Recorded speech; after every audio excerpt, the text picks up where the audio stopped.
Good evening. Sorry, it was a bit loud, I'm sure. Wait a second. Okay. It's been so long. My goodness, hasn't it? How long has it actually been? Why is it not telling me? Oh, wait, that's the current one, right? 6 days. Goodness me. And I'm back. Crazy with the title. Oh, and also I did read Kyle's messages here. He said, so let me get this straight. I don't get title billing, I don't get a retweet, and I don't get my MF money. It's morning. Yeah, crazy. So we're going to go and we're going to retweet Kyle Entertainment's new video. Oh, Kyle Entertainment. There we go. Because I actually don't even think I saw a tweet about it. So let's see. Oh my God, it has 2 likes. Crazy. Let's go to Kyle's Twitter. Why not? We're going to retweet it on the main account, not this signed one. So see how it says 1 retweet, 2 likes? It's going to be 3 likes. I wonder if it... Oh my God, it updated without refreshing. That's crazy. And then 1 repost. So now it went to 2. Look at this. Modern technology. You don't even have to refresh the page for the numbers to update. What else did I have to do? Oh yeah, I'm not putting him in the title because I already have a great title. I probably could actually put him in the title, but too bad we're not. But we probably will watch this Kyle video as well. 15 minutes. Emma Darcy's Rhaenyra needed this scene. I know he's told me what the point of this is, but right now I have absolutely no idea what the thesis is or what the point was. But as soon as I start watching it, I'm sure it'll come back to me. But anyway. I didn't get the title, but yeah, it's morning. Hey, Ari. Hey, Panubaba. Welcome. Welcome back after your grand vacation. Heath is here, dabbing. And then Kyle says, it needs a retweet, I'll tell you. True. True, it's only at 99 views after 12 hours. I mean, that's not terrible. It's better than a secondary ENT video, right? How's secondary ENT videos going? How are my videos going on this channel? 62 views. That's pretty bad, but it's not terrible. I mean, it's pretty terrible, but you know, it's a weekly chapter. House of the Dragon, 73 views. Jesus. What happened, Kyle? What happened? We used to get like a few hundred views, you know, on these House of the Dragon videos. 124. Maybe the show fell off. It's not us. It's not us who got worse. It's the show. Even Vinland Saga, 81 views. And then we got Mushoku Tensei, 933 views. As always, bringing in the views. Then what else have we got? We got Madoka Magica, 69 views, not bad. 370, pretty good. And then of course Mushoku Tensei is my most popular one. Still the Mushoku Tensei tier list. Followed by another Mushoku Tensei video and another one. And then we got Avatar. Crazy. And then what videos do we have? I actually didn't go through and choose any videos. So probably, yeah, a bunch of week-old videos. Drinkers, Chasers. Acolyte Episode 7. Worse than The Last Jedi? Crazy. I didn't think we'd have the day finally arrive where people think something is worse than The Last Jedi. How exciting. But yeah, the Acolyte did finish. Last episode, you know what? Wasn't too bad. I mean, it was bad, but it wasn't too bad, you know? We also have to do this. A genius idea from Jarky Bacon himself, who said that I should do this so can I put trash taste in the title, which I absolutely did. Which is just a bracket of like a bunch of anime. Or at least I think this is what this is. And then Bacon also sent me his so we can see what Bacon's are. But we're also going to do this. I should probably zoom in. I've never used this website before. Okay, it was actually pretty terrible to set this up, but maybe I did it the wrong way. And that's it. Then we got a crossword to do, you know, the daily, not daily, I guess, but streamly crossword that we do every stream. One day I finished doing or playing Terraria. Okay. So one of these days, maybe I'll stream it or oh my God, look at this meme I retweeted. Funny. Or a meme drawing. One of these days, either I'll stream or I'll make a video of me going through my Terraria world. Because, you know, I put like 150 hours into it, but why not? Look at my little base. Isn't it cute? I got my little cube or little square here, I guess. And I got my little button over here, or my little lever over there, my teleporter thing over here. And I got the shimmer down the bottom. I got my plants at the top. Crazy. NPCs right at the bottom. We love Terraria. What else happened? Yeah, the Acolyte finished. And, you know, this is the best scene in Acolyte. That's why I chose it as my nice picture here. The Boys Season 4. The Boys finished. Crazy. Homelander's the greatest. We love Homelander. And I guess that's it for tweet-wise. What does Emma Darcy's Rhaenyra mean? well, I have no idea. Oh, well, I do know. I can assume Emma Darcy is obviously the person playing the older Rhaenyra, and I know Kyle loves the Australian younger Rhaenyra.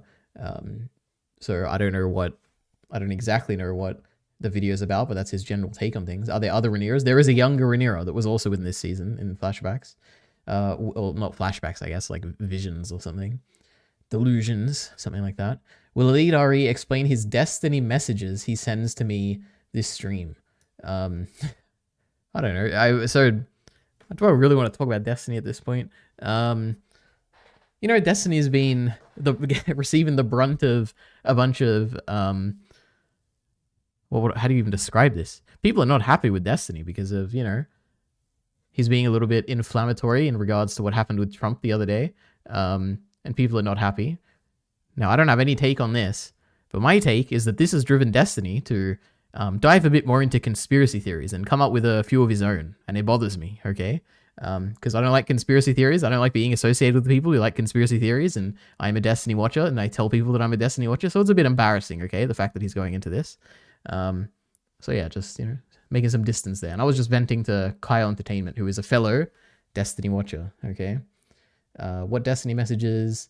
You should watch that video me and Mr. R were talking about. Oh yeah, that's true. I don't know how I'm going to find this.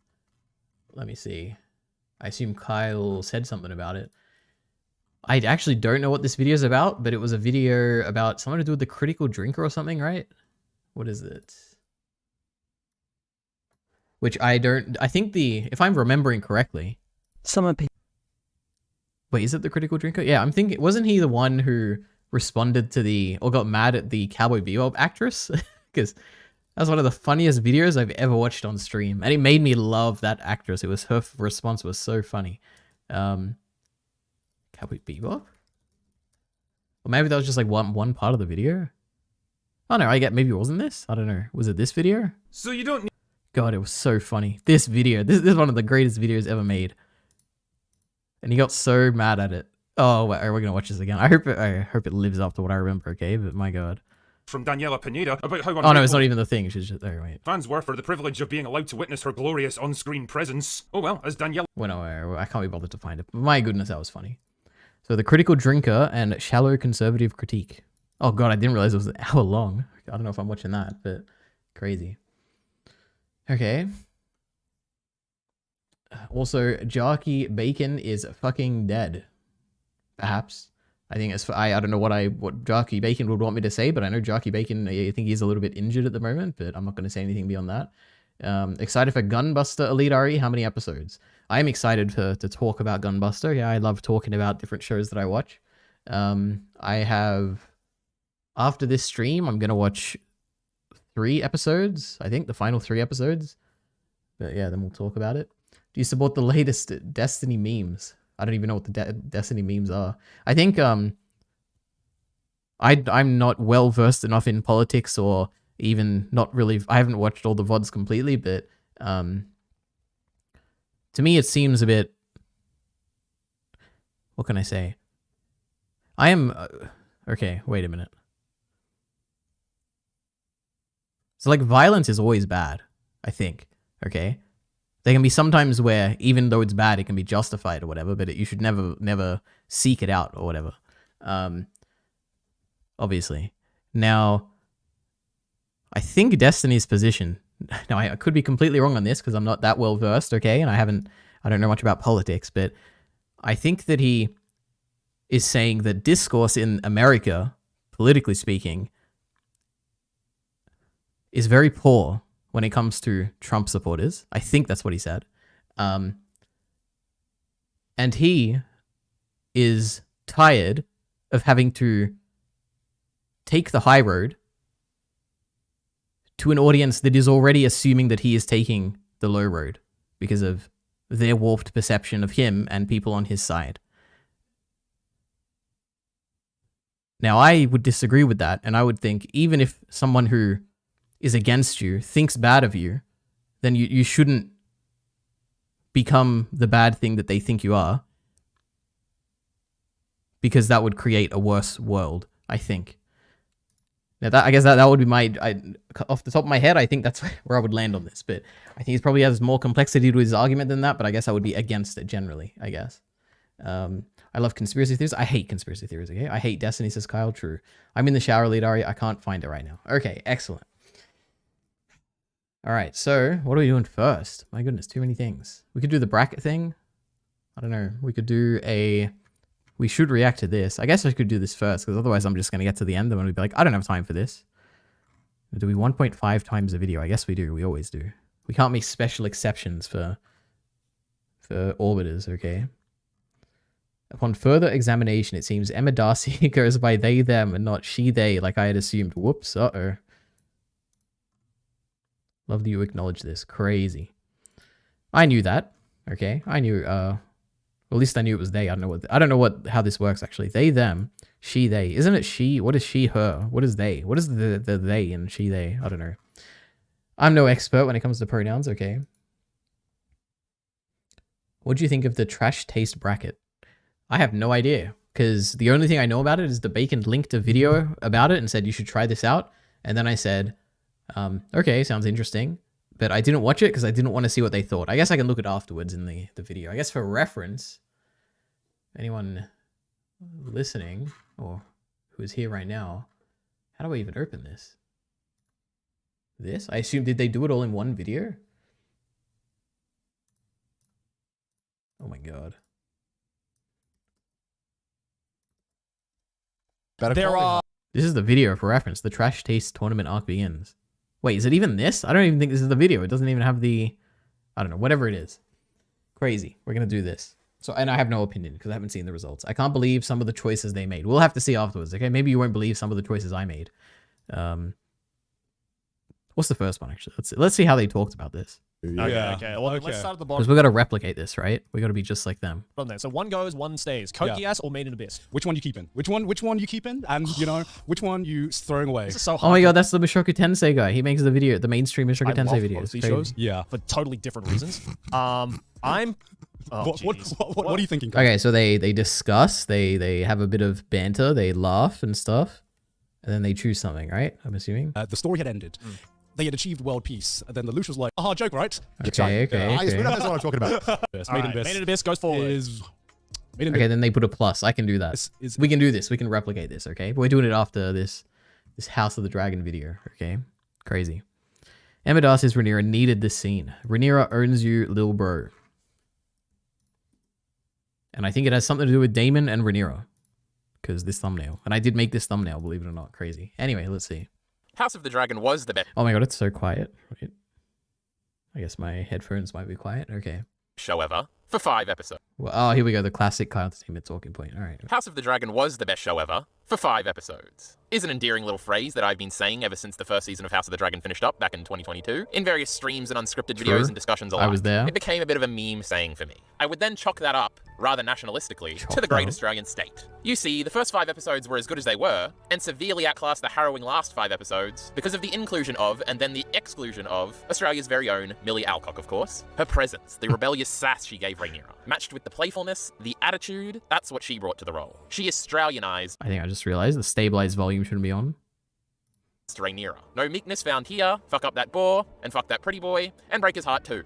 She was a dynamic character who wanted things and sought to get them, with a hard-headedness and an inelegance that clashed with the world she found herself in. It was frankly fun to watch, background but music? alas, the good times don't last, and the time skip hits. And poor Emma Darcy shows up, and guess what? She's British. Ew. Now, we all fell in love with Emma Darcy because of HBO's seemingly relentless viral marketing campaign of having her and Olivia Cooke being funny in interviews. She's got personality. But on the show, in her 5 episodes, she was missing something. The show had her constantly between getting beaten down and crying, and motherless viral marketing Oh my god, of having her I just went back. I was going to say that this is a tough sell because, you know, as a viewer, I had no problem with the older Rhaenyra. I don't know. We'll see. Anyway, I mean, if I were to choose between them, I think the younger one, I preferred that portrayal of it, but I think they're both like pretty good. Olivia Cooke being funny in interviews, she's got personality. But on And the also, I haven't seen any interviews. Okay, I never watched it. show, in her 5 episodes, she was missing something. The show had her constantly between getting beaten down and crying, and mothering or being pregnant. She had trouble standing up for herself, and seemed like she was always begging those around her to do stuff for her. It was, frankly, kinda lame. There was no cool factor, no hard-headedness. Season 2, Episode 1 was more of the same for Rhaenyra. She's out looking for her dead son, then she's crying about her dead son, then she's reuniting and crying with her alive son, and then she's having a funeral for her dead son, and it's a big old bag of boring. But then, Episode 2 hits, and she's straight murdering Daemon Targaryen. And ladies and gentlemen, and particularly those in between, we are so very back.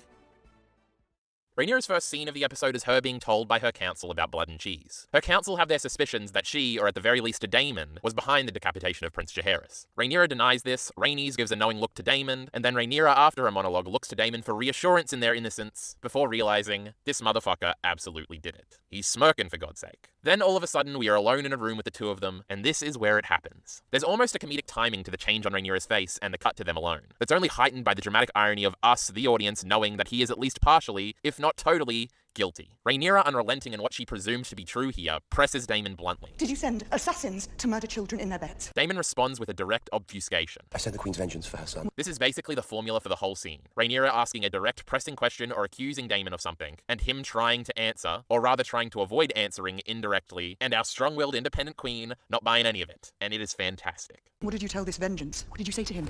Daemon, that the boy lies dead and I am accused of killing it. She's direct again, underlining the problem this stupid impulsive act has caused. Daemon tries to pivot again, invoking Mysaria for some of the blame. Mysaria provided me with names and a subterfuge. I was clear in my instructions. Aemond, the brother of Aegon the usurper.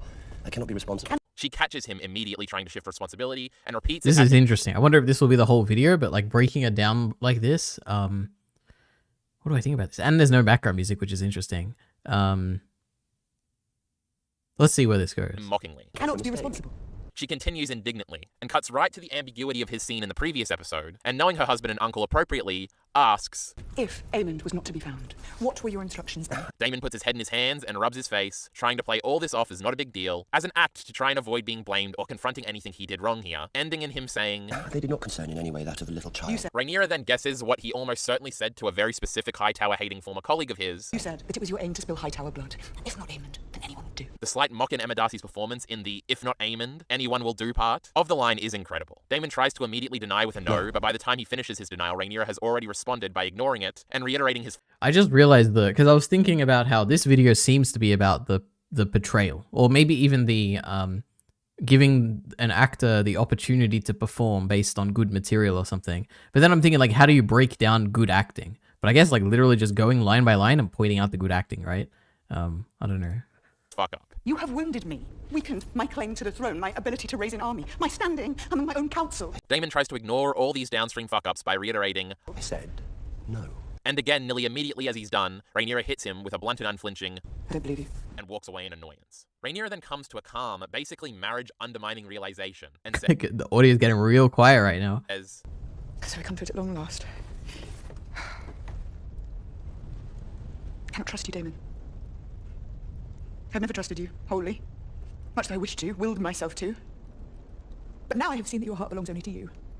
And when I was a child, I took this as a challenge, but I'm older now, I have challenges enough. Her reflecting and the way she reflects in this monologue really bridges the gap between the Millie Alcock and Emma Darcy portrayals of Rhaenyra, because that is very clearly how younger Rhaenyra viewed Daemon, the uncle she sought to win over. This all basically reducing Daemon to a man-child that women his own age would never put up with. He's the 20-something hanging out with the high schooler, and that's when you realize that's kind of exactly who he is. Rhaenyra was the high schooler he tried to impress with gifts, and the fact That is kind of interesting. Okay, I've never thought about that. Now Kyle's gonna tell me, I tell you this every single video, and I've just never stuck with it, so he crazy. had a license, while his wife, a woman of his own age, rejected him wholly, likely seeing through his childish and impetuous ways. Oh, and here's the other girl he married with his similar aged brother. Pretty cool. Damon tries to retort again with an unspecific general statement that doesn't address anything she's just said. I have served you faithfully. And Rhaenyra does not take her foot off the gas. Have you? Or have you used me as a tool with which to grasp at your stolen inheritance? To which Damon gets violent, knocking 1 and 2 off the table and rushing over to grab her by the throat as he's done before. Old Damon also has a history of domestic violence and spouse murder. He's a winner. This time he hesitates before grabbing her throat and instead grabs her face. Rhaenyra does not back down. Damon tries to reiterate his previous actions to demonstrate his loyalty. When Sir Eric brought you the crown, did I myself not place it upon your brow? Rhaenyra does not deny the reality of what happened, but cuts through his obfuscation again with, Yes, but before that, you sought to lead a council of war while I laboured alone in my bedchamber. And afterward, when I thought it meet to consider the terms folly, our a folly. before us, Damon cuts her off saying folly and turns his back to walk away, only to continue. Folly! before us, To give up my brother's throne to the traitorous lies of our... But this time Rhaenyra interrupts loudly with her point this whole time. Lies of our... my throne, Damon, mine.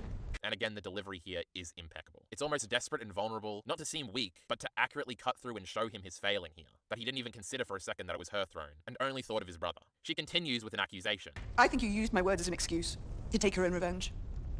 To indulge the darkness you keep sheathed within you like a blade. You think me some kind of monster? Damon tries to abstract. Oh, I don't know what to think of you. I don't know what you are, or who it is you serve. Rhaenyra says before Damon's soy, frustrated voice starts to come out, as he stammers to say, Am I not on my way even now to Harrenhal to raise an army in your name, Rhaenyra? Yours! Rhaenyra turns away from him, perhaps to cry, but then turns back calm, and asks the underlying question very bluntly. Do you accept me as your queen and ruler? Now, Damon is obviously never going to directly answer that question. He can't say no, but to say yes is far too submissive. So he just looks forward, and then Rhaenyra asks the more selfish part of the question. Or do you cling even now to what you think you lost? She almost gives him an out there because he jumps at the framing of the second part, completely avoiding the first question. What I think I lost. But Rhaenyra was ready to double down. You did not lose it, you gave it away. Because you thought ever and only of your own glory, and not of my father in his Your father who was a needed coward. you. Damon goes for the cutoff again, saying, Your father Who was a needed coward you? who knew I was... This is I'm just trying to think, just as a meta perspective, making a video like this once again, it's so weird, because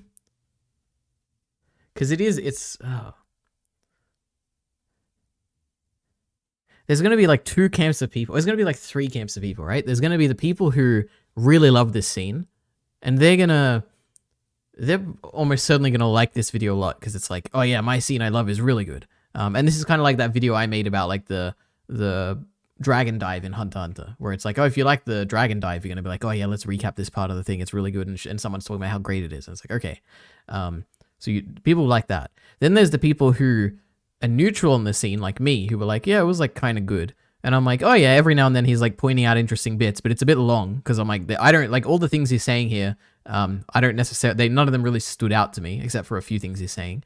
So I'm like, okay, it's a bit of a long video for just this particular scene. And then there's going to be the people who hated the scene or are like, oh, this is like so cringe and House of the Dragon is bad or whatever. And they're watching this and they're like, oh my God, this guy's going on and on about nothing. You know, I hate this scene. It's a bad scene. He's talking about it. And all the elements he's saying are good are actually things I don't like. So it's kind of like, this is a video purely for people who really like the scene, I think. I think that's what it is. But, yeah, anyway. was the stronger son, that I was the leader of men and he was afraid to be seen in my shadow. Is that what you understand of your own brother? The Rhaenyra asks back. You know him better than I do. Who was raised at his side? Damon asks mockingly. Do you believe he made you heir because of your great wisdom? Because of your virtue? And this is where I think this scene takes it to a whole nother It's getting so, I swear the audio is getting quieter like every minute. This is crazy. level of quality. Kyle, you need like, I don't know what you did to this, or if it is literally YouTube, but like, this is not good. It needs to be way louder. Because what we are doing here is harkening back to the very first conflict of the show, a whole season ago, when it seemed like the sides of this eventual conflict were going to be Team Daemon and Team Rhaenyra. It's the payoff argument to all the tension between the two of them that went unaddressed when they decided to get married and unify against the Greens. It's the boiling over tension of Daemon being resentful that in his eyes Rhaenyra was only made heir to punish him, and then Daemon hits Rhaenyra below the belt, ostensibly calling her a slut by questioning her virtue, and by proxy the fatherhood of her eldest children. Perhaps highlighting his jealousy that he was not her first husband, nor her first lover, which he once aspired to be, which also he only fumbled because he couldn't get his dick up. It also echoes the feminism that is at the heart of the show, and the double standard that's applied to women regarding virtue and leadership that may be Rhaenyra's biggest obstacle in this entire war. How dare you? Rhaenyra says, as she turns away. Daemon proceeds. Or did he merely use you as a tool to put me in my place because he was afraid of me? Because he knew your legacy, unlike mine, would never outshine his own. But Rhaenyra gathers herself and cuts him off again with maybe her most powerful counter. In his He own. was not afraid of you, Daemon! He could not trust you any more than I can trust you. Bringing everything back together in a plea to penetrate him, to make him see this consistent error in his ways. Daemon then backtracks again in an attempted, coolly phrased deflection. He was a fool. Who sought greatness but shrank from spilling blood to achieve it, and I see you will suffer the same fate. Which is only an attempt for Daemon to try and justify that what he's responsible for, with blood and cheese, was okay. But Rhaenyra responds bluntly. You struck down a child. And all Daemon has left is somewhat acceptance, in a firm but desperate. It was a mistake. Rhaenyra ends with an understated and harsh. Pathetic. And the following silence tells the rest of the story. Rhaenyra sits down and Daemon storms out of the room, out of the castle, ignoring his daughter, and takes off on Caraxes. What a powerful statement from the show about Rhaenyra's character and her conviction, and what a great portrayal by Emma Darcy. This scene single-handedly recontextualized everything I thought about the direction of Rhaenyra's character in all the best ways. No longer is she meek, there might be some Australian in her yet. There are several ways that this great. strong demeanor displayed by Rhaenyra throughout this episode, and most particularly in this scene, could have been undermined, even slightly, to humanize her more, or maybe even to appear to give her more depth through showing some internal conflict. She could have hesitated at any moment in the Daemon scene, but then overcome that hesitation to make the scene overall a less strong outing for her in order to have a more punchy, climactic payoff in the end. or after Damon stormed off and Rhaenyra gives Baelor her orders. There could have been a shot of Rhaenyra closing her eyes and putting her head down, second-guessing herself. That could have perhaps heightened the audience's understanding of what a big decision it was to tell Damon off like that. Or later in the episode with Missaria, instead of her saying that Damon could be gone a week or a month or forever, she could have shown some sadness or regret, but instead she got gleeful a little bit, and was absolutely unflinching. And it's so fucking cool. Rhaenyra needed strength here, and I'm glad the showrunners and writers decided to omit any of these possibilities that could have potentially been a good character-enriching, humanizing, sympathetic moments in the episode, in order to fully devote themselves to signify what I think was most needed in Rhaenyra's post-time skip character, after all the crying and mothering and the asking for things, and that was strength and confidence. She did not let Damon gaslight, gatekeep, or let any of his girl-bossing one-liners divert her from her path, and that's truly admirable. I think every Rhaenyra scene in this episode stood out. In an episode with some tremendous scenes and performances from Aegon and Otto, Emma Darcy's Rhaenyra needed this scene, and this episode, and I'm glad she shattered my expectations. The meekness is gone. House of the Dragon is the best. If you want to keep up to date with my episode-by-episode thoughts on Oh my god, House of that's the me. Dragon, Crazy. and I do in-depth discussions after every episode on Secondary ENT. Support links in the description below. Thanks. Alina, my queen was back again, and my Rhaenys God. is fucking dead! Hurry up. That's, oh my gosh. That's Who's me. the queen? You have too many? I don't know what you're I do talking have too many, Alina. That's our funny reoccurring bit, but my even funnier reoccurring bit. Did you check my Twitter? about. Oh, that tweet. Yes, I did. I checked after the episode. I That saw you tweet, tweeted about young Rhaenyra appearing again. Well, you know, Happening Alina, this time. Crazy. I never specified in my tweet, but you would be correct. Crazy. Oh my gosh, crazy. But let me see what people said. Or what Kyle said, I guess it's his video. I can't believe some of the choices they made. He didn't make that thumbnail. Don't believe him. I did. I'm playing Waltzing Matilda. Yeah, I figured that out. All right, midway through. Well, not midway through, like pretty early on. Try your hand over your heart. No, thank you. This video is bad. I guess I didn't say what I think about it. Generally, way too long, in my opinion. The point is good. I like the point. Like this last bit is probably the best part of the video. Actually, I like the intro. You know what? I like the intro. I like the last bit. This bit is way too long. Generally, way too quiet. Needs to be way louder. Okay, and that's a big thing. No one's gonna watch a quiet video. Okay, I'm only watching it because it's on stream. Then I don't know. Editing wise, it was good. I like the pause frames Anyone and will stuff, do, huh? but boring generally. Put your hand over your heart. This video is bad. Literally just recap. It's not literally just recap, but it is a lot of recap. The recap isn't what bothers me. It's the length of the focusing on one scene, I guess. Well, I guess it's the amount of recap, but not the amount, like the how specific you're being about it. How do you break down good acting? Good question, Aria. I told the lead Ariel this. There are other scene analysis videos I probably should have watched to see how they do things like this. True. Like there's one about a Tywin and Joffrey. There's one about a Tywin and Joffrey scene, I'm assuming, that's similar from what I remember. Tywin? Who's Tywin? I remember Tywin. Who's Joffrey? I remember Joffrey as well. Crazy. Your mother said the audio was fine. The audio was not fine, I promise you. Oh, this is way too quiet. Unless it really is something on my end, which I guess is possible. That's gunbuster music at the end. Is it? Oh, I guess it depends how much at the end are we talking. Wait. And the asking for things, and that was. Oh, there also is no audio, no music. Maybe the music would have made it more engaging. I don't know. Support links in the description below. Thanks. For a second, when I was listening, I was like, was that like Revolutionary Girl Utena music? But I guess not. You didn't recognize the music? Absolutely not. Kyle Entertainment video, sleeping. Shut up, Heath. Should I start Tora Dora? I don't know what that means. I mean, Heath, no one cares about audio. Everyone cares about audio. That is the number one thing in a video. You should always have good audio. Otherwise, no one's going to listen. Yes, it's all good. Yes, it's good. Fantastic. Oh my god, I got so many notifications. Why did the live notification just come through? Oh no, that was YouTube links thing. So that was Kyle Entertainment's video. Now, in the Discord, which you can join. Wait, don't watch that video? Well, Kyle sent this video, which I'm not going to watch. Dialogue Dive, when Game of Thrones' writing was still good. Now, I don't know what this is. But we're not going to watch it, apparently. Okay, the Critical Drinker, we're not doing that. Oh, you got this trash tasting. Should I just do this thing quickly? Why not? It's in the title of the stream, okay?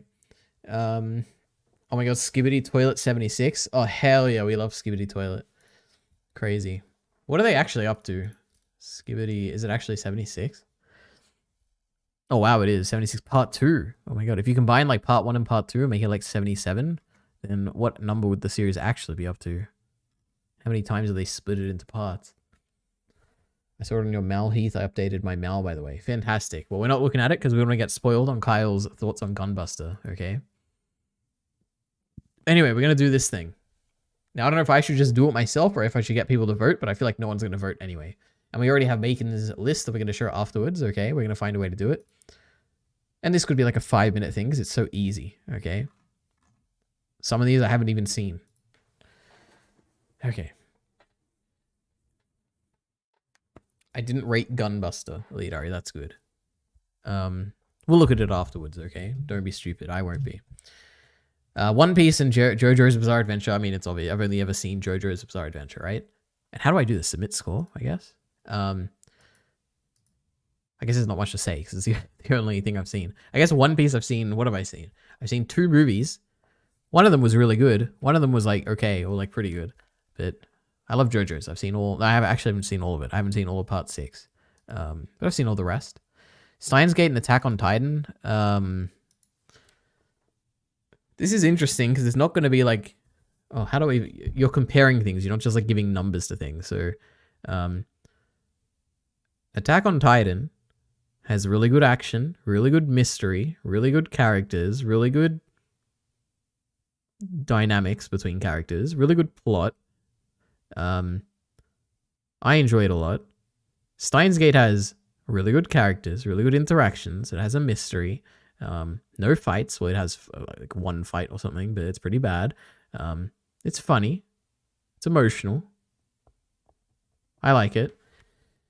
But if I had to choose one of these, definitely Attack on Titan. Okay, pretty much. Full Metal Alchemist and Frieren. I haven't seen all of Frieren. I have seen all of... Well, if we're talking about Full Metal Alchemist Brotherhood, I have seen all of Full Metal Alchemist Brotherhood, which is pretty good. What I have seen of Frieren is... I don't remember... It's been so many years since I actually watched Full Metal Alchemist Brotherhood. I feel like Frieren's probably better from what I've seen, but... I don't know. Overall, Full Metal Alchemist I really liked, and I have finished it, so we'll give it to that, I guess. Mushoku Tensei and Vinland Saga... Definitely Mushoku Tensei. I enjoy Vinland Saga, the anime. I think it's really good. I think the manga is better for the farmland stuff onwards. Maybe the anime for season 1. I don't actually remember enough about what season 1 was like for the anime to compare it, but when it comes to the actual anime for the farmland saga stuff, I think I preferred the manga. But, you know, it was still really good. Okay. That one episode, Emperor of Rebellion or whatever, was a really good episode. Blind Wave just reacted to it. Crazy. Mushoku Tensei, of course, you know, the light novel is better. But the highs of Mushoku Tensei are higher, okay? The depression at the end of season 1. Norn episode in season 2, you know, these are really great episodes. You know, Turning Point 2, one of the, probably the best episode of anything ever that I've ever seen in my life. I love it. Mushoku Tensei is great. So that wins. Gurren Lagann and Mob Psycho 100. Now this is, interesting. They both have incredibly high highs. I like them for very different reasons. Mob Psycho is probably the, well, if not the, then like the top 5 anime I've ever seen in my life. Emotionally, the highest, like one of the highest. Fight-wise, animation-wise, character-wise, everything-wise is basically fantastic. Gurren Lagann has a very, very good ending. Those final few episodes are 10 out of 10. Might be on par with the rest of Mob Psycho 100, those final few episodes. As well as some, like, Gurren Lagann does something interesting. Spoilers, minor spoilers, I guess, which is that it has a giant time skip midway through the show. And I love it, because it feels like the show ends in the first, like, half of it. You're like, this is it, we got a nice final ending. This is where a typical show would end, and you kind of know where the rest of the show is going. And then they do a massive time skip, and the show goes in a completely different direction, at least to what I was thinking. And I love that about it. But generally, you know, if we're choosing between one of these, it's got to be Mob Psycho 100. Then we have Clannad After Story, which I know nothing about. And we have Hunter x Hunter, one of the greatest anime ever made, of course. Anyway. Missed my message about Patreon. I didn't even see your message about Patreon. It's not even showing up. So if you want to... Oh, wait, no, at the end of the video, I did see that. Shaking my head. You also watched One Piece episode 1. No, I haven't. I've only seen the first like 10 minutes of it, I think. Oh my god, Mushoku Tensei somehow made it on here. Yeah, true. Because Giguk loves it, of course. All I see is mid. That's not true. Where's Black Lagoon? It's not even on here. True, the manga is better. True. There's a great video you could watch explaining why Vinland Saga Season 1 sucks. I have seen it. But all these anime came out in the last 2 months. What the hell? That is not true. Bochi the Rock I haven't seen, so Jujutsu Kaisen wins. Although the stuff I have heard about Bochi the Rock, or like the screenshots I've seen and stuff, look really cool. So maybe I would like it more than JJK, but no. And same here. I haven't seen Maiden Abyss, but I have seen Code Geass. And I love Code Geass. But now things get interesting, okay? JoJo's Bizarre Adventure and Attack on Titan. I guess the mindset I'm going to go in with this is that if I had to get rid of one of them, or if I could only keep one of them, which one would I choose? Now, this is actually very hard because they're very different. I love Attack on Titan, but I love JoJo's Bizarre Adventure. JoJo's Bizarre Adventure generally is a more fun watch, so I enjoy it more. Attack on Titan is not as fun to watch, but overall, it's like more engaging. Has bigger payoffs, longer arching or longer spanning stories, I guess, which I enjoy a lot. It has more characters that I enjoy, whereas JoJo's is more... I guess there are a lot of characters in JoJo's I enjoy. This is actually really hard. I don't know which one of these I would choose. JoJo's was probably... It's probably... No, is it really... Yeah, it's probably Attack on Titan, whatever. I enjoy Attack on Titan, okay? Where's Gunbuster? Not on here. JoJo. True, we love JoJo's Bizarre Adventure. We love Part 4, Part 5, Part 3, Part 2. Part 1's okay. And what I've seen of Part 6 is really good. Full Metal Alchemist, Mushoku Tensei. Obviously Mushoku Tensei. Okay, we don't really like Full Metal Alchemist here. It's like a nice 7 or 8 out of 10. Mushoku Tensei is like a 9, okay, because Season 2 was not good. Generally, I mean, it was good, you know, it just wasn't as good as Season 1. Mob Psycho 100 versus Hunter x Hunter. Hunter x Hunter is like way longer, which is really good. Mob Psycho is way shorter. Oh no, I don't even know if I can only choose one of these. They're both like 10 out of 10 on my anime list. Mob Psycho or Hunter x Hunter? This is impossible. I actually don't know. There's so many great moments in Hunter x Hunter. The Chimera Ant arc is like my favorite story in all of fiction ever that I've ever seen in my life. But Mob Psycho is just consistently like 10 out of 10 the whole entire time. But if I only had to choose one, I am leaning towards Hunter x Hunter. Now maybe it's because I am rewatching it right now, so I'm like, oh yeah, this is so good. But you know what? I think I am leaning towards Hunter x Hunter. Although I do love Mob Psycho 100, but my Mob Psycho might actually be my favorite anime. But crazy Hunter x Hunter. Then JJK or Code Geass? Obviously Code Geass. Okay, we can turn on Code Geass right now, switch to any scene in that show, and I will love it. JJK has a lot of boring moments. Okay, the highs of Season 2 are really high. The animation is infinitely better than Code Geass. But we love Code Geass, okay? Bloodstained Euphemia, probably the best episode of anything that came out in 2007, okay? Whatever year that came out, crazy. Attack on Titan, Mushoku Tensei. See, this is much easier than the JoJo's and Attack on Titan. I think Attack on Titan is probably something I would pick over Mushoku Tensei. Then Hunter x Hunter and Code Geass, definitely Hunter x Hunter, although I love Code Geass. Then Attack on Titan and Hunter x Hunter. We're going with Hunter x Hunter. Crazy, look at that. We're done. Did that surprise anyone? I mean, it's kind of surprising. I guess I would have expected, I don't know, Mob Psycho I like a lot. Steins Gate I like a lot. So to have that lose in round 1, crazy. So that's that. Pokemon is better than all of these shows. I think I read that already, but no, that's not true. But what did they do? What did the actual trash taste do? How do I get the answer? I think I have a timestamp somewhere. Wait a minute. Here was their result, says Jarky Bacon. Wouldn't it be crazy if it was the exact same thing that I've seen? Or that I did? What are the odds of that? Vinland Saga? Whoa, okay. Crazy.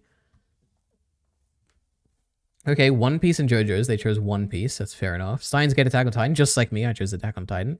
Full Metal Freeren, Full Metal 1. Mushoku Tensei Vinland Saga 1. Okay. Then Gurren Lagann, Mob Psycho. Gurren Lagann, that's kind of crazy over Mob Psycho. Clannad, After Story, Hunter x Hunter. Then Hunter x Hunter 1. Birch of the Rock, JJK. Code Geass, Made in Abyss. I haven't seen Made in Abyss, but that's crazy. Okay. One Piece over Attack on Titan. Okay, fair enough. It's really popular. Vinland Saga beat Full Metal. I'm glad to see it. Then Gurren Lagann beat Hunter x Hunter again. And it beat Mob Psycho, and then it beat Hunter x Hunter. Crazy. My goodness, my top 2. Then Made in Abyss is better than Jujutsu Kaisen. Gurren Lagann is better than Made in Abyss. And Vinland Saga is better than One Piece. Vinland Saga is greater than Gurren Lagann. That is crazy. I would not have suspected that. How far did Vinland Saga make it for me? It didn't even make one segment. Oh my goodness. Okay, so that was Trash Taste. Now this is Bacon's. Okay. How do I open this, I wonder? So we all know, friend of the stream, Jarky Bacon, okay. An orbiter of mine, you could say, you know, because he doesn't stream and I do stream. Let's see. Full Metal Alchemist, of course it won. Crazy. So One Piece and JoJo's. He chose JoJo's. I didn't even know that Bacon's seen JoJo's Bizarre Adventure. Maybe he's like seen clips of it or something, or maybe he actually has seen it and I just don't know that. Or maybe JJBA stands for something else. Steins Gate over Attack on Titan. That's pretty interesting. Full Metal over Freeren. Vinland Saga over Mushoku Tensei. Not surprising. Gurren Lagann over Mob Psycho. That's kind of surprising for me. I feel like Mob Psycho has the more traditional, like something that I figure, I don't know, I feel like Bacon is more of a Mob Psycho person than Gurren Lagann, but I guess he really liked Gurren Lagann. Clannad, After Story, Hunter x Hunter. True, Hunter x Hunter, that's great. Maybe, I don't know, even know if you've seen Clannad, but probably. Birch of the Rock over Oh, he chose JJK over Birch of the Rock. That's kind of crazy for me. I always thought that Bacon hated JJK, but here we are. Well, not hated it, you know, but I guess he said that he liked season 2 a lot. Maybe he also, it's been a while since our discussion. We need to do a second part for that discussion, by the way. But maybe he did say that he liked season 1 as well. Code Geass, Made in Abyss, of course. Then Steins Gate over JoJo's Bizarre Adventure. Fair. Full Metal over Vinland Saga. That's kind of crazy to me, but I guess it is the anime, so I guess as an anime, Full Metal, he probably prefers that. Gurren Lagann, Hunter x Hunter, Gurren Lagann. Who knew that Bacon liked Gurren Lagann so much? This is crazy. And Made in Abyss over JJK. And then Full Metal over Steins Gate. Made in Abyss over Gurren Lagann. Maybe I should watch Made in Abyss. Who knew it was so good? And then obviously Full Metal Alchemist. Crazy. Jarky Bacon. Full Metal Alchemist fan. Who would have guessed? And a Mushoku Tensei hater. Choosing Vinland Saga over Mushoku Tensei. Crazy. Wow, Elite Ari hates Mob Psycho. No, I love Mob Psycho. Glad I never have to watch it now. Lamau, no way. Midland Saga. They do choose Midland Saga. Vinland Saga is not that good. I like Vinland Saga a lot. Find your own orbiters. Elite Ari. Hands off mine. Bacon's been best guy ever pilled, so of course he likes Gurren Lagann more. Does best guy ever like Gurren Lagann? What does he like about Gurren Lagann? Crazy. Anyway, if anyone wants to do... Oh, no, you can't actually do this. This is a bad website, by the way. But there is this link, and if you go to it, I don't think it lets you do anything. I think it just shows you the results or something. But yeah, mark is complete, I guess. Actually, I can't... If my mark is complete, I think it closes it or something. I don't know. Completed. We did it. Crazy. All right. So that's that. What else have we got? How are these views going? 313k, not bad.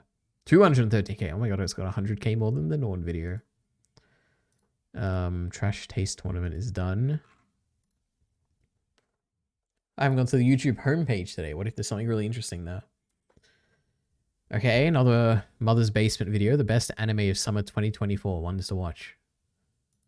Whenever I see a bunch of anime that I don't know, I don't recognize, I'm like, oh, this is the bad season airing right now. For all the stuff I don't recognize as. Crazy. Why does that happen? Like, why do they all choose to air the stuff that no one's heard about at the same time? Is it, I don't know, is it because, like, kids have a certain, like, high school students have, like, a holiday at a certain time and they, like, choose to air all the, like, really good stuff during their holiday or something? I don't know. The best season of Mushoku Tensei. Season 1? It's only 2 seasons. So, Let's see. Mushoku Tensei Season 2 is finally over, and I'm This is also really quiet. Are all my videos just quiet, I wonder? here with my definitely not late review of the entire second part of Season 2. What's a review? Going through my thoughts on the What is this channel? 3.9k. Oh my god, it's a Mushoku Tensei channel. Have I seen any of these videos? Have I never heard of this channel?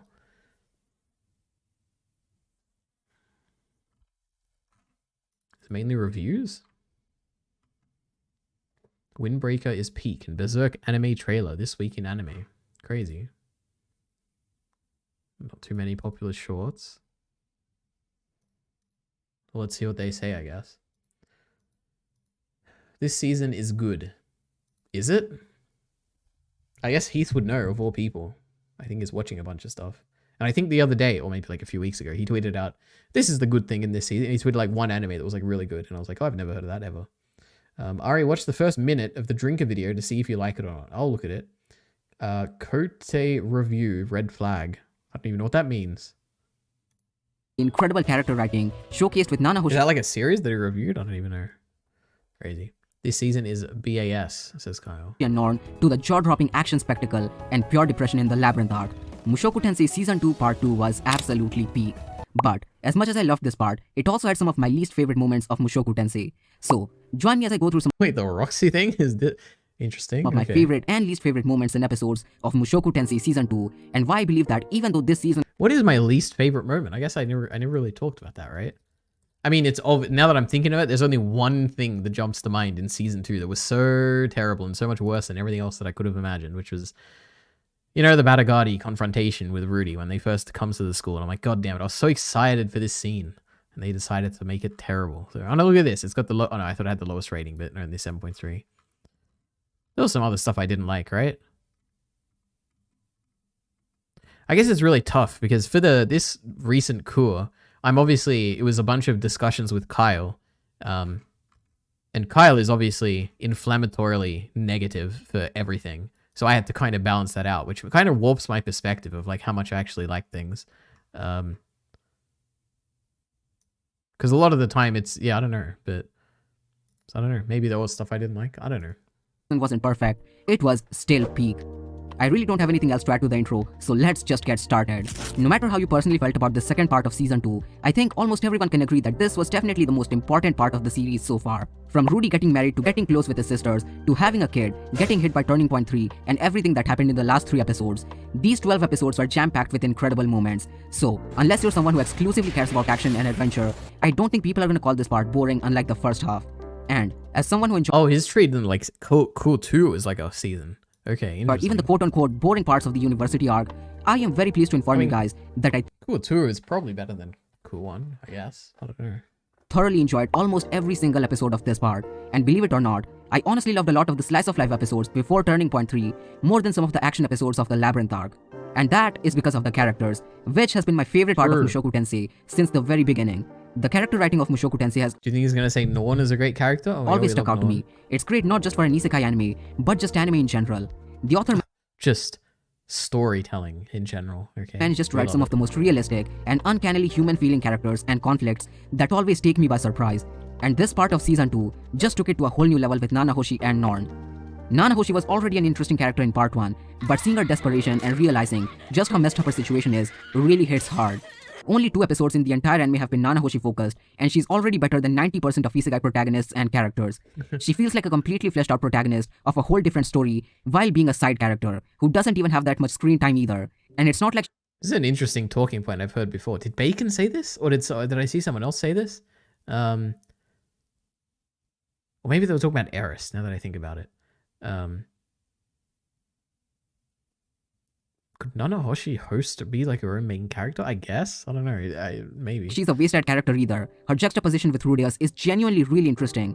And it's really cool how she feels like an older isekai protagonist, where the common goal was trying to get back to home. Whereas Rudeus is an introspective look into protagonists of newer isekais which lean more into the escapism and power fantasy aspects. Wait, what? I don't know if Mushoku Tensei is a power fantasy. Escapism, I could understand that as a theme, but And then we have Norn, Rudius doesn't exactly live a happy life. who quickly became one of my favorite Mushoku Tensei characters. I absolutely love her parallels with past Rudius and becoming a shut-in, and the reason for her becoming a shut-in being Rudius himself made for such an interesting conflict, and the episode had an incredible emotional payoff. With Rudius getting some closure about his older brother's feelings from his past life, and Norn finally opening herself up to Rudius and realizing that he genuinely cares about her and wants to be there for her. And I also loved her role in the final episode. She was essentially used as a stand-in for the audience, calling out Rudius for what God, I'm so glad they made every scene with Norn so great. You know, if only they just included that one praying scene, and then it'd be the perfect adaptation of Norn. But my goodness, what a great... Every scene she was in was a highlight. did to Sylphie. She absolutely cooked Rudius and Roxy, and the scene didn't feel forced by the author either. Her actions completely make sense for her character, especially when you dig deeper and realize that she's taking out her frustration of losing Paul on Rudius. And her presence also drives home the fact that, even though we consider a monogamous person like Norn as normal, it's pretty much the opposite in their world. Her entire character is so carefully crafted for the narrative and conflicts, and it's genuinely baffling to me that she doesn't feel like a plot device and she's an actual character, with reasons for behaving and acting the way she does. She is easily one of the best Mushoku Tensei characters, and honestly one of the best written female characters I have seen in a while. And now... True. Okay. Coat equals classroom of the elite. Okay, interesting. Okay, KYS. Kyle, says Heath. I was cooking, bro. I'm very nice to Mushoku Tensei. No, you were not. When was the last time I was even mean? I don't know, every time you talk about it. Remember when the first 3 episodes of this part were snoozing, the snot coming out of your nose? I don't know. Her lame, soy raging, Eris, my queen. Mushoku Tensei is definitely power fantasy, just well written one. I don't know if I want to get into this. What is a power fantasy? What is it? Maybe my interpretation of what a power fantasy is like, what is a power fantasy?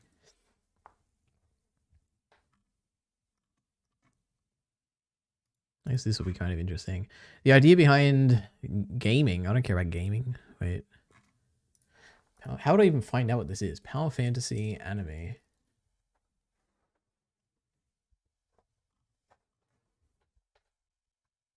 How would I even define this? Like, I guess in my, like, just judging by what is meant by, like, power fantasy, it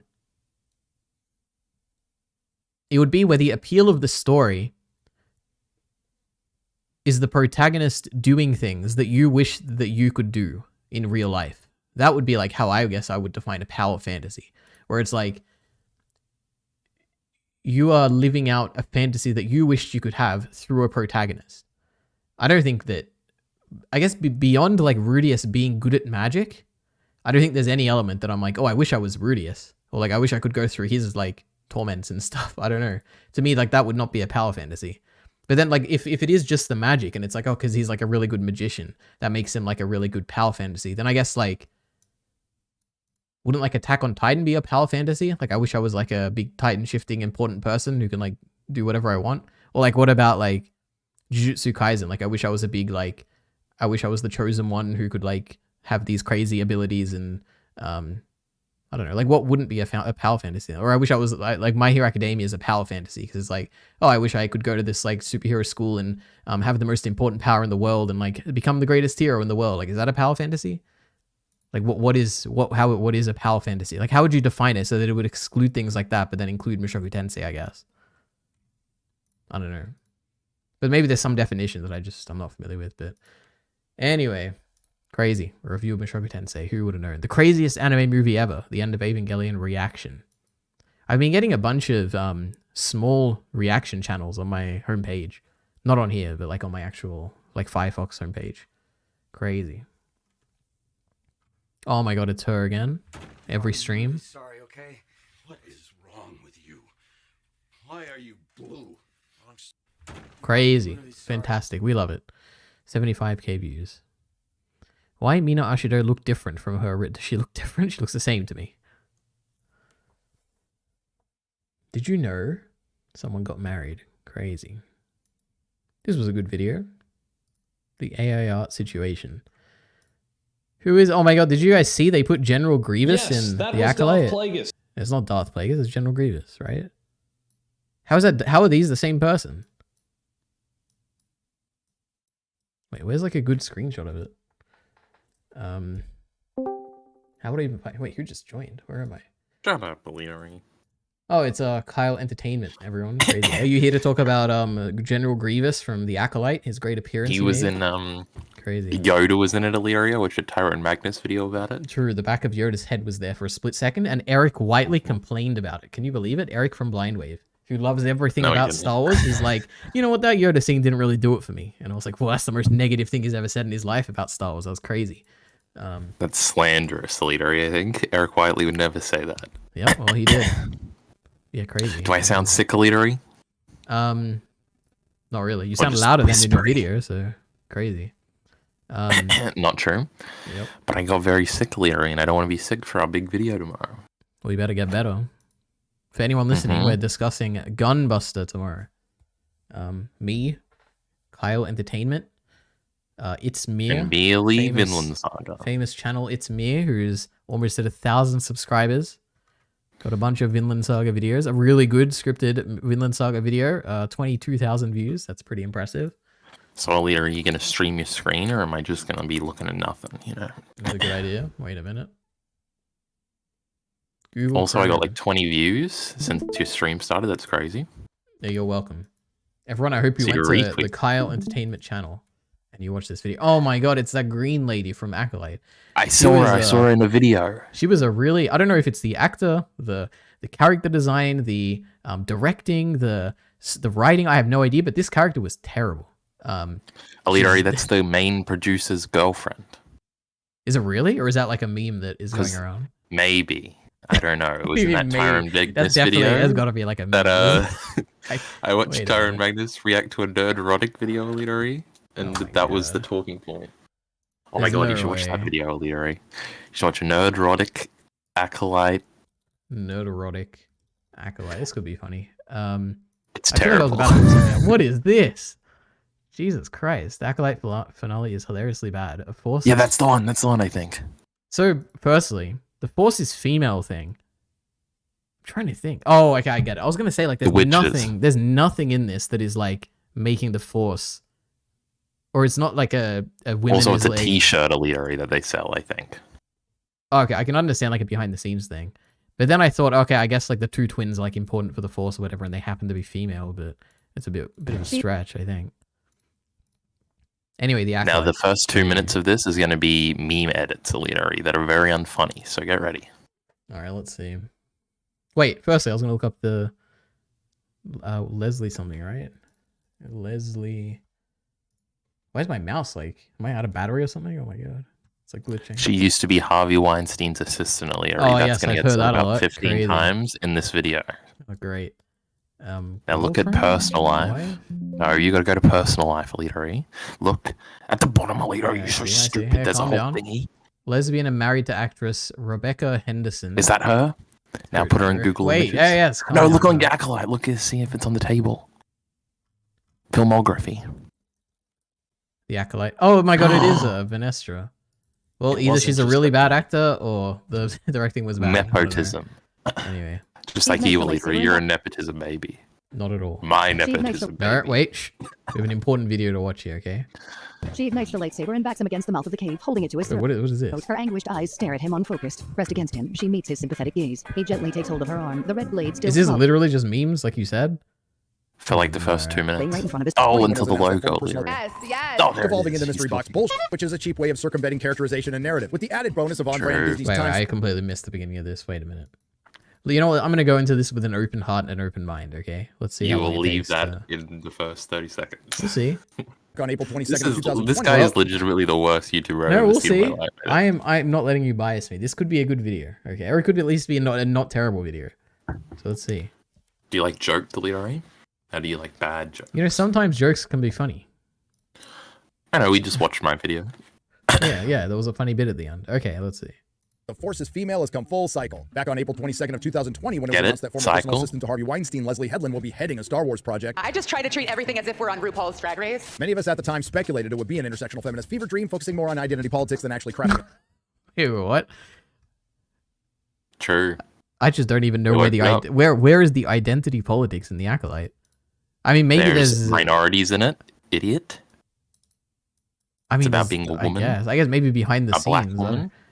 I She's don't know. non-binary. She's He's not. gonna claim It's not that- about. She's the black woman. Oh, I thought you were talking about the black woman who was in this meme at the beginning. I guess you could say the main. No, character. the main Okay. girl. Yeah, okay. A story. Not Yes, girl. yes. Devolving into mystery box bullshit, which is a cheap way of circumventing characterization and narrative, with the added bonus of on-brand Disney Star Wars lore destruction, jingling key cameos, and fan attacks. And now, well over 4 years later, it's been confirmed. The Acolyte is indeed an intersectional feminist fever dream that focused more on identity politics rather than crafting a story that devolved into mystery box bullshit, which circumvented characterization and narrative, with a healthy serving of that on-brand Disney Star Wars lore destruction, key jingling cameos, and fan attacks. So let's get to episode 8 of The Acolyte, called The Acolyte.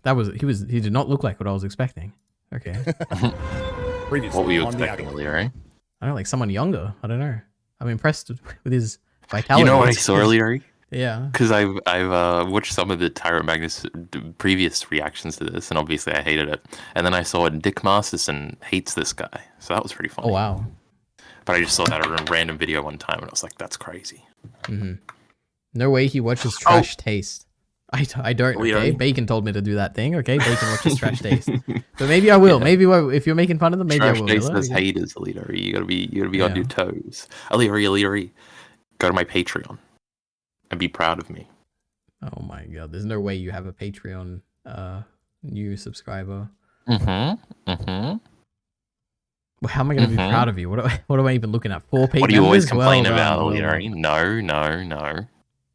Access to the Patreon exclusive Discord where we chat Keep about reading, all keep things reading. relating to the channel and maybe even some things that aren't. I will be in there. So if you want me to ask me unlimited potentially questions, that's a place to do it. Or to just hang out with presumably like-minded individuals. That's great. You should tweet this out.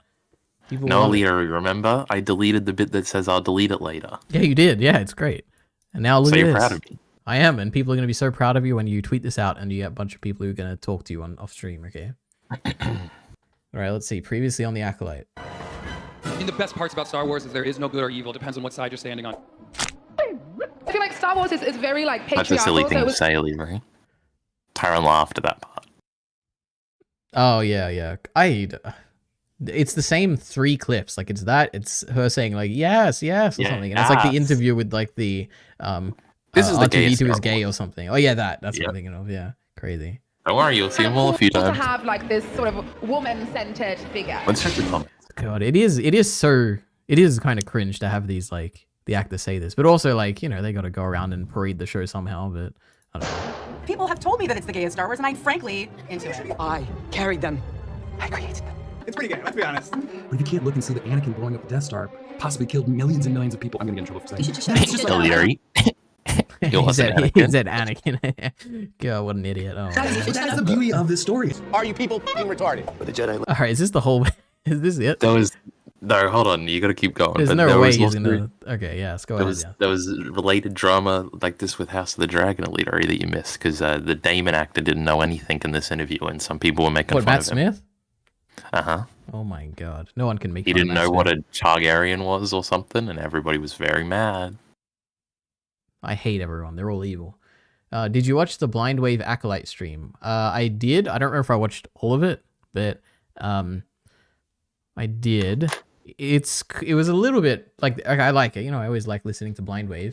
There was a few things where I'm watching and I'm like, I wish they would answer these things. One of them is Eric specifically keeps referencing it's not everyone who hates the show and it's not everyone who ruins the show, but there are like a small subset of people. And I'm like, Eric, can you just like name people?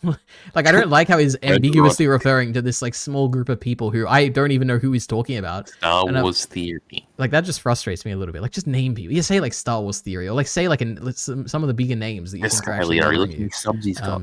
Yeah, that's one thing. The other thing was that, I don't even remember. I even wrote down questions. I was there live when they were doing this, and I was like, I should ask them, but I didn't because I was afraid. What else did they talk about? Liking things, disliking things. I mean, I generally disagree with basically everything Eric says always when it's in regard to like respecting the creator. And he always talks about how like because George Lucas created something, how dare you like question. How dare you think that you could make something better than George Lucas? And that's kind of, he says that quite a bit, and it always annoys me when he says that. It's like, just because someone created something good once, it doesn't mean that they're going to always make something so amazing that's going to be like better than anything you could do. Like, it always bothers me when he says that. But that wasn't the issue. There was something else. The Acolyte. What was it? Oh, they kept referencing how they don't always like something. Or like there's plenty of stuff they don't like. They're just good at saying how they don't like it. No, they do bring it up, but they do it in a skillful way where it's like they're not portraying, they're not like, I don't know, they don't make it inflammatory or something, which is fair. But then like the issue is that they're a reaction channel, and they have acknowledged this in the past, which is that they want to recreate the feeling of watching something for the first time. And a lot of people clearly did not like The Acolyte. And for you to diminish their hate for something in your reaction, to say that it's like not invalid, but to make it feel as though we don't want to replicate your experience. We want to replicate like only the people who like this, their experience. Like I understand this from their perspective, but as a viewer who like didn't like The Acolyte, it is a little bit insulting, right? To be like, well, you know, generally we like to like, you know, make the experience more like what you enjoyed as a viewer. And we want to bring back that emotion that you felt. But if you didn't like it, then you're wrong, and like you shouldn't, like we're not gonna. Yeah, he doesn't say you're wrong, but it kind of feels like he's saying you're wrong when they're saying that like we don't want to kind of replicate your experience. I don't know, something like that, which is not their issue. I guess it's more my issue, but things like that, you know, that they say that they kind of laugh off as well when they're doing their podcast. But anyway, crazy. This better be uploaded to the Ordinary RE channel titled The Eric Whiteley Rant. No. For anyone listening right now, if you were a subscriber of Blindwave, I love Blindwave. I love Eric. Eric's great. 99% of things he says are fantastic. Even the things I'm mentioning now as critiques are very minor critiques, and I'm probably strawmanning him a little bit. Okay, he had more. He's more thoughtful and careful, and I'm just angry right now. Okay, and I love Eric. You know what? I love Aaron as well. I make him angry. You know what? I even love Rick and Calvin, and you know what? I also love Shane. Okay, I love them all. They're all great. Yep. No, not Shane. He did some bad things. Well, he apparently, I don't know, he stepped down and he said he did bad things. We never found out what those bad things were. So who am I to judge him if we don't know what he did? Crazy. There is no good and bad in Star Wars. That's what I heard. That's what the actor for Yord. Is that his name? Yord? I don't even remember. Crazy. Yes, Illyria, that's his name. I love how there's a previously on section to pad out the video with the same things you've seen a billion times. True. Does he make a video for every... every episode. I wonder if you just do the same thing every time. That's pretty funny. Yes, because I've seen like 3 of them, and all those same clips are at the beginning. Yeah, we love it. It's like the whenever you make a Game of Thrones video and you gotta have Emilia Clarke saying "best season ever" or whatever, and it's like, oh, okay, great, we love it. Then he kind of forgot about the Iron Fleet. Yep, we love it. I don't want it. True. Oh my goodness. I guess I was gonna talk about this. I went back and I rewatched quite a bit of season 8 actually. Like I watched almost the entire final episode because I was like, man, I'm like engaged in this. It was actually really good. So I was like, maybe I'm wrong. Maybe season 8 is actually really good. I liked the second last episode. I actually did rewatch because I was like, what made, because I remember the first time I watched season 8, I was like, this is like, I don't understand why Daenerys is doing such an evil thing. She's doing the most evil thing, killing millions of people, probably, I mean, undeniably the most evil person in her generation, killing the largest number of people, innocent people, like kids, children, whatever. Why is she doing this? Like it didn't feel like a strong enough justification for her to be like, well, you know, Cersei, she was kind of using them as hostages and she killed Missandei, and like this is all bad stuff that happened to me, so I'm going to take it out on these innocent people. So I went and rewatched it and I was like, can I understand this? And I don't know, I didn't hate it as much as I hated it initially. It was still like pretty bad, but like I wasn't as outraged as the first time I watched it. Like I do wonder if my hatred of season 8 particularly stemmed from my disappointments rather than disappointed expectations. Like I had a very high expectation for what I was expecting to happen, and the fact that they weren't met is kind of what led to my disappointment. Now I am very different to a lot of other people, and at least I don't know about mainstream people, maybe I'm very similar to the mainstream people, but when it comes to a lot of people online talking about Game of Thrones, I don't think there is much of a difference between season 4 and season 7.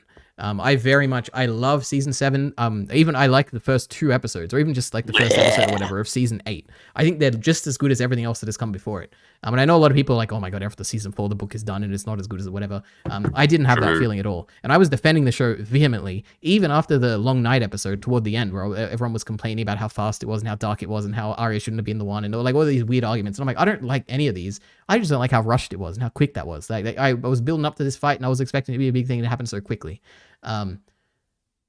And then the show kind of lost me there, where a lot of the things that I was hoping to happen didn't happen, and I was a bit disappointed. Now, maybe my hatred of season 8 is more to do with disappointment than it is about my enjoyment. So maybe if I go back, I actually will like it a lot.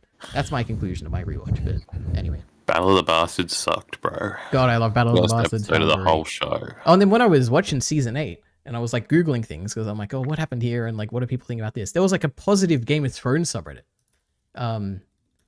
What was it? It was like positive game. I was like, I can't believe they made like a positive Game of Thrones subreddit. What was it? Not Free Folk. Definitely not Free Folk. I'm not gonna be able to find it, but like, what's like a question? Like, why did Bran go after Drogon or something? Some discussion I found. Nope, these are all the same thing. Game of Thrones theories. What's like another question? What are the big open questions in the finale of Game of Thrones? Where did the Sullied go? No, that's not it. See, episode 5. You know what? We're not going to forget about it. There's some positive. Just believe me, okay, guys? I believe you will lead Ari. Matt Smith had also never seen any Doctor Who. Thank you, Miller. That's true. We love Matt Smith. It's pretty obvious who he's talking about, though, and they have the same thoughts. It's pretty... Who do you think... What's Miller talking about? It's pretty obvious who is... Oh, okay, a blind wave, yeah. Who is it? If it's so obvious, tell me, Miller. List them, because I don't know. Because when he says that, I'm like, okay, Star Wars theory. But like, who else? Who are the other people? Like, he's saying that there's like a small group. He can't just be referring... Yeah, but is he... Because I would have never guessed that he was talking about nerd erotic. But look, he's a 1 million. Yeah, but like, I don't know that. Like, can't Eric just like tell me instead of just vaguely alluding? Like, if he's just referring to like one person, then like, just say one person, you know? I don't know. EFAB. Those guys. Yeah, if he is, then he should just say it. Or like, even give a bit more description to be like, oh, all of these YouTube commentary channels or something. About Tyrone Alito. That would be crazy, yeah. Reactors going at each other. Didn't Tyrone react to their fan film that one time? Oh, probably. I think everyone reacted to that. All the reaction channels. I think I watched it. Yeah, Kylo Ren The Awakening. It was great. I think it's funny how charitable they are to Star Wars and nothing else. That's probably true. Aren't they like the charitable guys? Aren't they charitable to everything? I guess I've never really watched them watch something that they didn't like. I am trying to think. Are they charitable to... I don't know. Like, charitable is an say interesting something's word. Bad. They obviously respect Star Wars more than they respect anything else. Like, they will... I don't know. I don't know if they're... I feel like they are genuinely charitable. By the way, Aaron, not recognizing Plagueis is his dumbest moment in the history of the channel. Well, guess what, Miller the Killer? I also didn't recognize Plagueis, so, okay? I was like, when I watched it, I was like, oh my god, this is the coolest thing the Acolyte has done. A random new Sith person that is just hiding on this planet. I was like, this is so cool. I'm so glad the show did this. And then afterwards, I looked it up, and everyone's like, it's the wise. Yes, everyone was like, it is Darth Plagueis. And I'm like, god damn it. Why did they have to know ruin the one good thing in Acolyte? Well, the thing is that I went down this rabbit hole because I was like, I don't know how people found this out, or like where this came from, but subtitle. No, not that. Sorry, something specific. Because in the Acolyte, Darth Plagueis.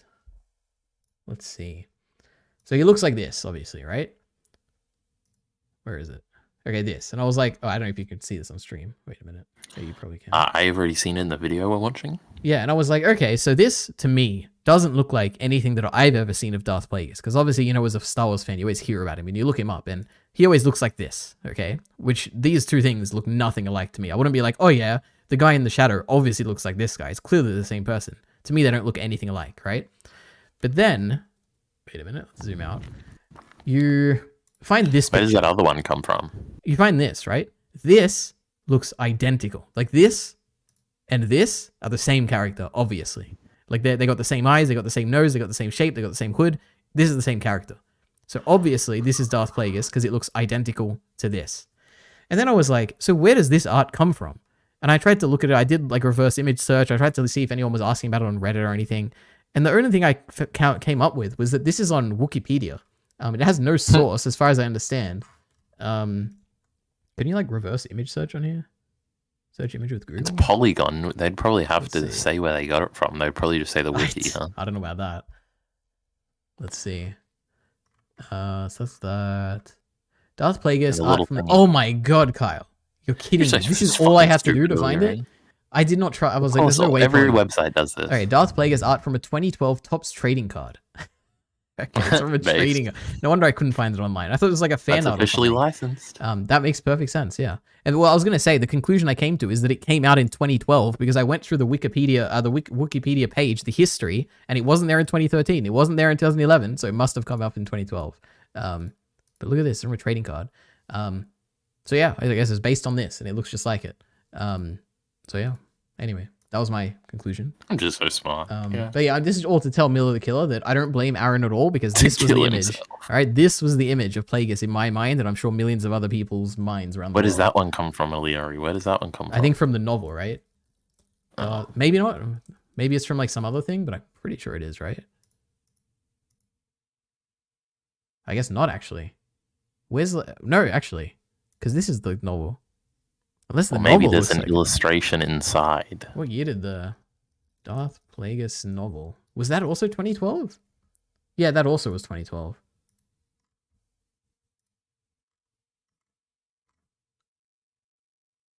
Where the hell is this from then? Why is this like the dominant image? I guess it's the Wikipedia image. You need to find a Polygon article. Yeah, with please. it. Let's see. Or maybe Miller the Killer can tell us. You don't know nothing. Fandom? You think Fandom's gonna have it? What even is this? Oh, it's just like a Wikipedia page.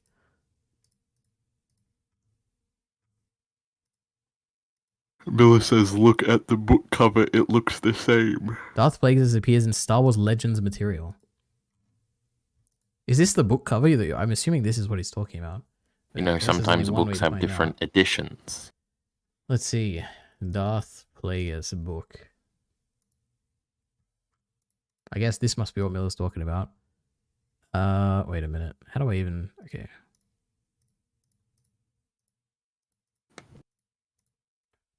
This looks very... Yeah, obviously this looks exactly like it. I can't even get back to the page. Oh my god, it's gone. Whatever. Anyway, yes. This is Darth Plagueis. Thank you. Fantastic. And is this Palpatine, I assume? Looks like him. Anyway, I do think that... So how have they waited this long to put this idiot in a thingy, if even I know who he is? Because of the incredible restraint in the people behind the scenes. True. Isn't it amazing? They could have made Plagueis like Snoke in the sequel trilogy, but they didn't, okay? They could have done a backstory for Plagueis in like Rebels or the Clone Wars or Tales of the Empire or Tales of the Jedi, but they didn't. So well done. We love them. Stupid. I do think they're probably like top 3 channels who talk about Star Wars. I think they're probably like top 3 channels. The ones Eric talks about. Or alludes to. Right, yeah. The Hound's death is so dog shit, man. Is that true, Kyle? True, he falls off a building. Yep. Because vengeance is bad. Star Wars Theory, Nerdrotic, which is that channel we just watched, right? Drinker, I've Still heard of Drinker. watching. Hills versus Babyface, I've never heard of that. Have you heard of that? That's for wrestling terms. Okay, Mauler, I've heard of Mauler. Is Mauler, I guess he hates... I don't know if I'd classify him in the same group as the other people. Tyrone He does Magnus. live scopes with this guy. Yeah. With Tyrone, I also, maybe it's because I've seen too much of Tyrone, but I guess I wouldn't lump in Tyrone with these other people. I don't know, maybe because it's like, maybe because of the people I've seen Star Wars Theory, I've seen Tyrone, I've seen Mauler, I've not seen Critical Drinker, I'm watching Nerdrotic for the first time, and this is pretty bad. Star Wars Theory to me is insanely like bad faith, not understanding things. Like he to me is like the definition of someone who is not being honest in, or maybe he's being honest, but like if he is being honest, I don't understand how he gets to his conclusions. Tyrone Magnus, I completely can understand how he comes to his conclusions. He's a champion. And He's my hero. He seems very honest in the things he says. So I guess I wouldn't too much have an issue with what Tyrone is producing in his material, but Star Wars Theory I would, for instance. So I just wonder if like, in Eric's mind, does he like lump all these people together? Because if he does, then I would look a little bit down on his opinion, because I'd be like, I don't know about like lumping Tyrone with those people, you know? But I don't know. Arya So Silly, if you haven't seen decades worth of art and fan art of Plagueis. As if you haven't seen it. Yeah, true. You know, I only like my canon material. Okay. And every sane person goes into the episode expecting Plagueis or Tenebros. I don't even know who that is. I'm assuming that that's like his master or something, right? Look up the book cover. It looks the same. I meant he looks the same on the cover and in the Acolyte. Yeah, well, yep, we came to that conclusion. That is true. He does look the same. It's so dogshit, Kyle. He didn't even have any dialogue. I know it was a tease for next season. Nerdrotic told me about it. Yep. I thought it was so cool when I didn't think it was Plagueis. It was so exciting. What's up, Mofo? You know, not much. Did you like the finale? There's a few finales. What are you talking about? The Boys, Acolyte, Gunbuster, so many things. Look, I guess I can go to my conclusions here. Gunbuster. Acolyte, you know, the finale. It was like okay, you know, it wasn't actually that bad. The Boys. Wait, Leary ask Miller if he's watched Gunbuster yet. Miller, if you watched Gunbuster yet? I bet if you check his mail, he hasn't even seen Madoka? The rest of Madoka yet? Yep, sure. Yeah, probably not. Did you like the I'm the Boys? reading One Piece. Yes, the Boys. What happened in the finale of the Boys? Yeah, I liked. Tyrone made a video about it. I really liked half of it. Half of it I didn't like. Half of it I really liked. It was like really good. So yeah. I didn't watch the whole thing. Did Tyrone react to the whole Trump conference without saying whether or not he supports Trump and just nod along the whole time? I don't know. I didn't watch it. He says he doesn't know who he's voting for, but he did upload the whole speech and the Hulk Hogan speech to a leader. Didn't he? He said he doesn't vote, right? Something. What is this? Well, he said he's thinking about it. He's doing a face cam routine. No way. What is happening, Magnesite? Oh no, I'm looking like dead presidents right now.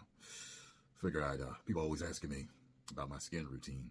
What do I do? There are several things. Yes. Several different things that I've tried.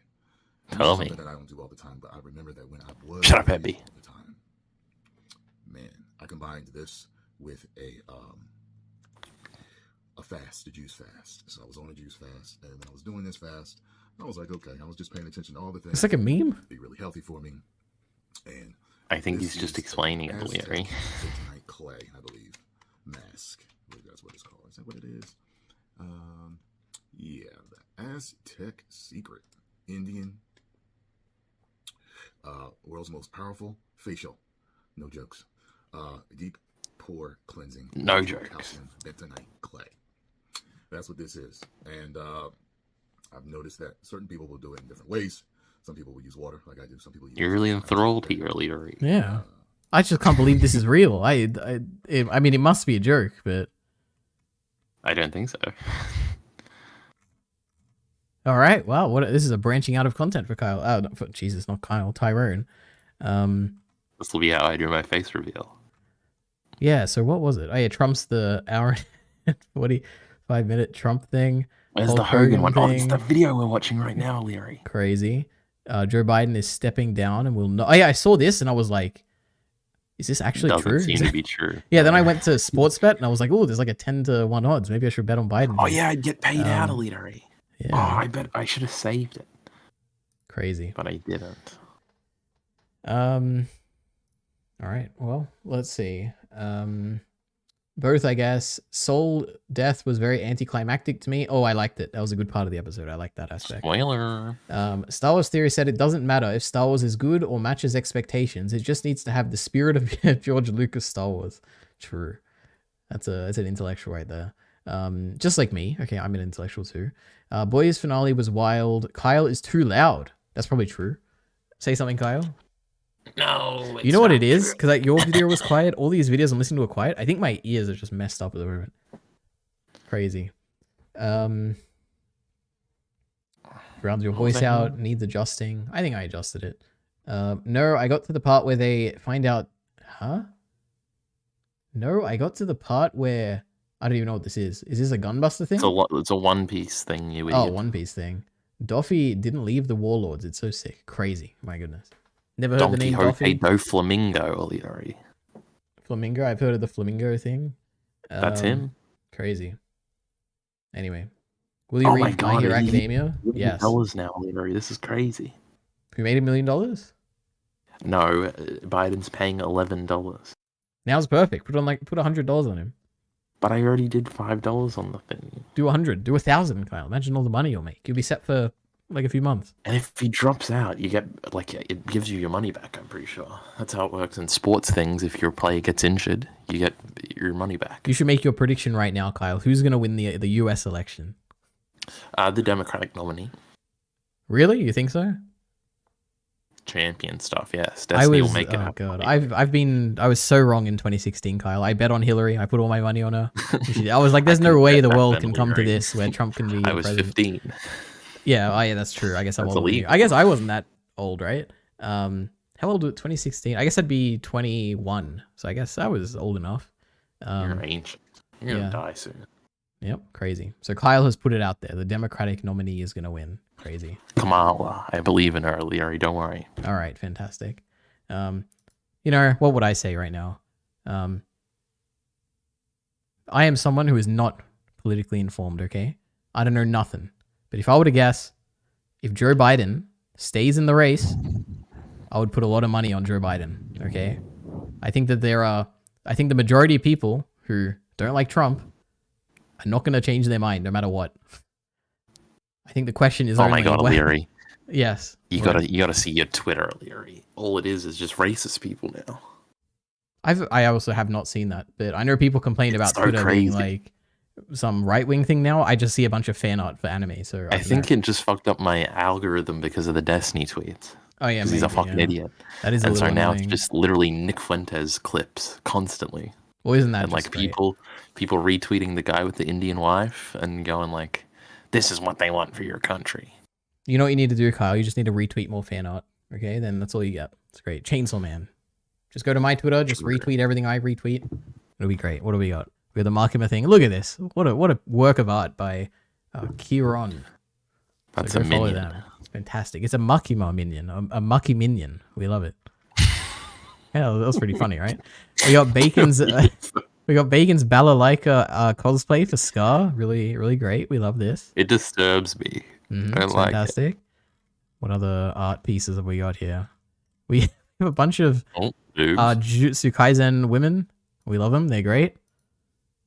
We got Jinx from Arcane. Fantastic.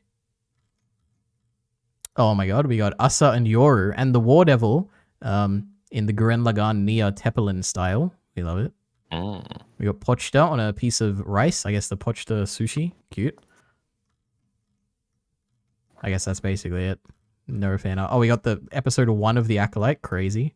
Already, her first scene was bad, and I was already tweeting about it. Crazy. And that's it. Nepotism, we found out. Nepotism. Yep. Oh boy. What is fast, this? Leary. Okay, will you read MHA? Yes. I worked at an anime rock band concert tonight. Wait, what? I worked at an anime rock band concert tonight called Flow. Flow, I've heard of Flow. What is Oh, Flow? that's the do? Naruto JJK? guys. No, Code wait. Geass. Code Geass, first opening. Flow or Tia? No way. Wait, is it Flow? Yeah. How do you even Look in like, the description. Oh yeah, I guess you're right. Description. By Flow. Oh my god. First line. What other anime openings? That'd do be you so do, I fucking wonder? stupid. Oh my god, when we talk about Gunbuster, I have a thing to say about anime don't say things that I now. can't spoil now.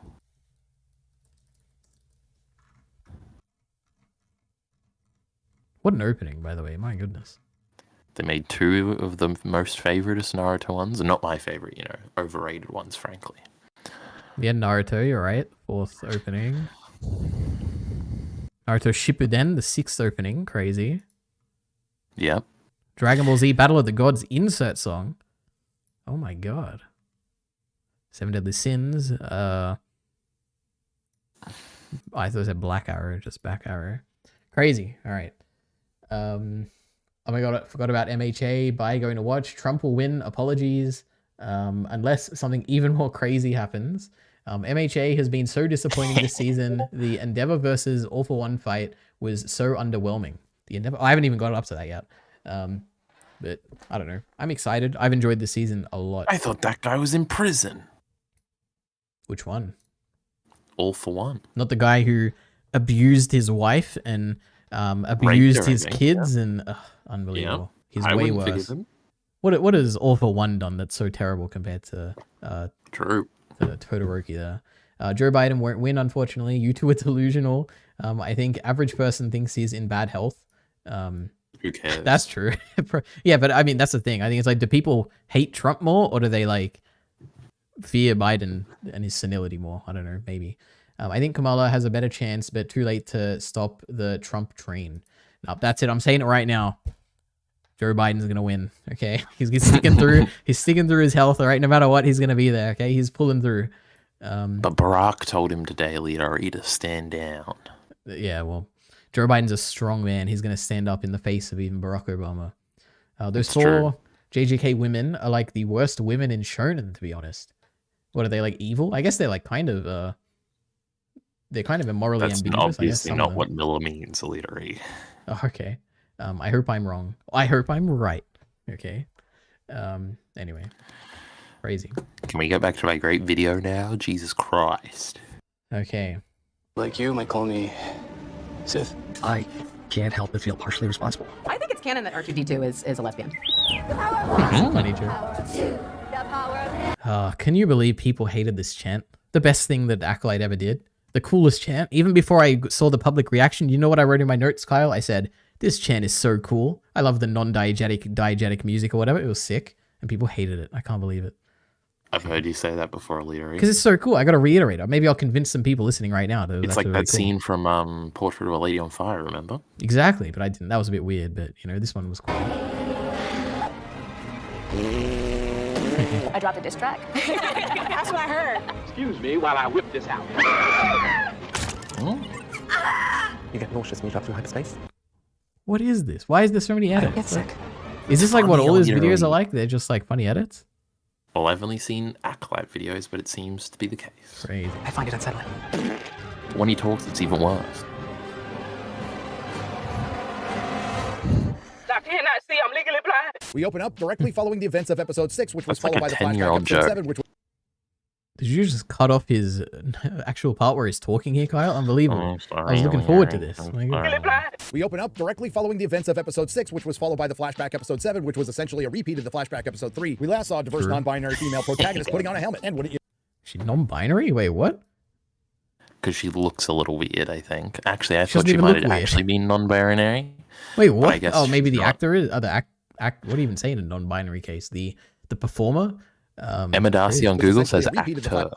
Okay, well, I didn't think that gender was a big part of Maze and Usha's characters at all, so I don't know. Flashback episode 3, we last saw a diverse non-binary female protagonist putting on a helmet. And wouldn't you know it, she has a vision of diverse non-binary antagonist who was briefly a protagonist who is now back to being an antagonist, killing that guy from Squid Game, and she knows where they'll be later in the episode. I hope you like that joke, And because the leader. act... I mean, it's like that kind of humor where it's like you make things more complicated than they are, make it funny. I don't know. It's a lot Oh, for you're me. going to like it in about 5 minutes, leader. Are you going to like it? Light is somewhere between a CW show and the worst kind of 14-year-old girl A CW show? Everybody says that?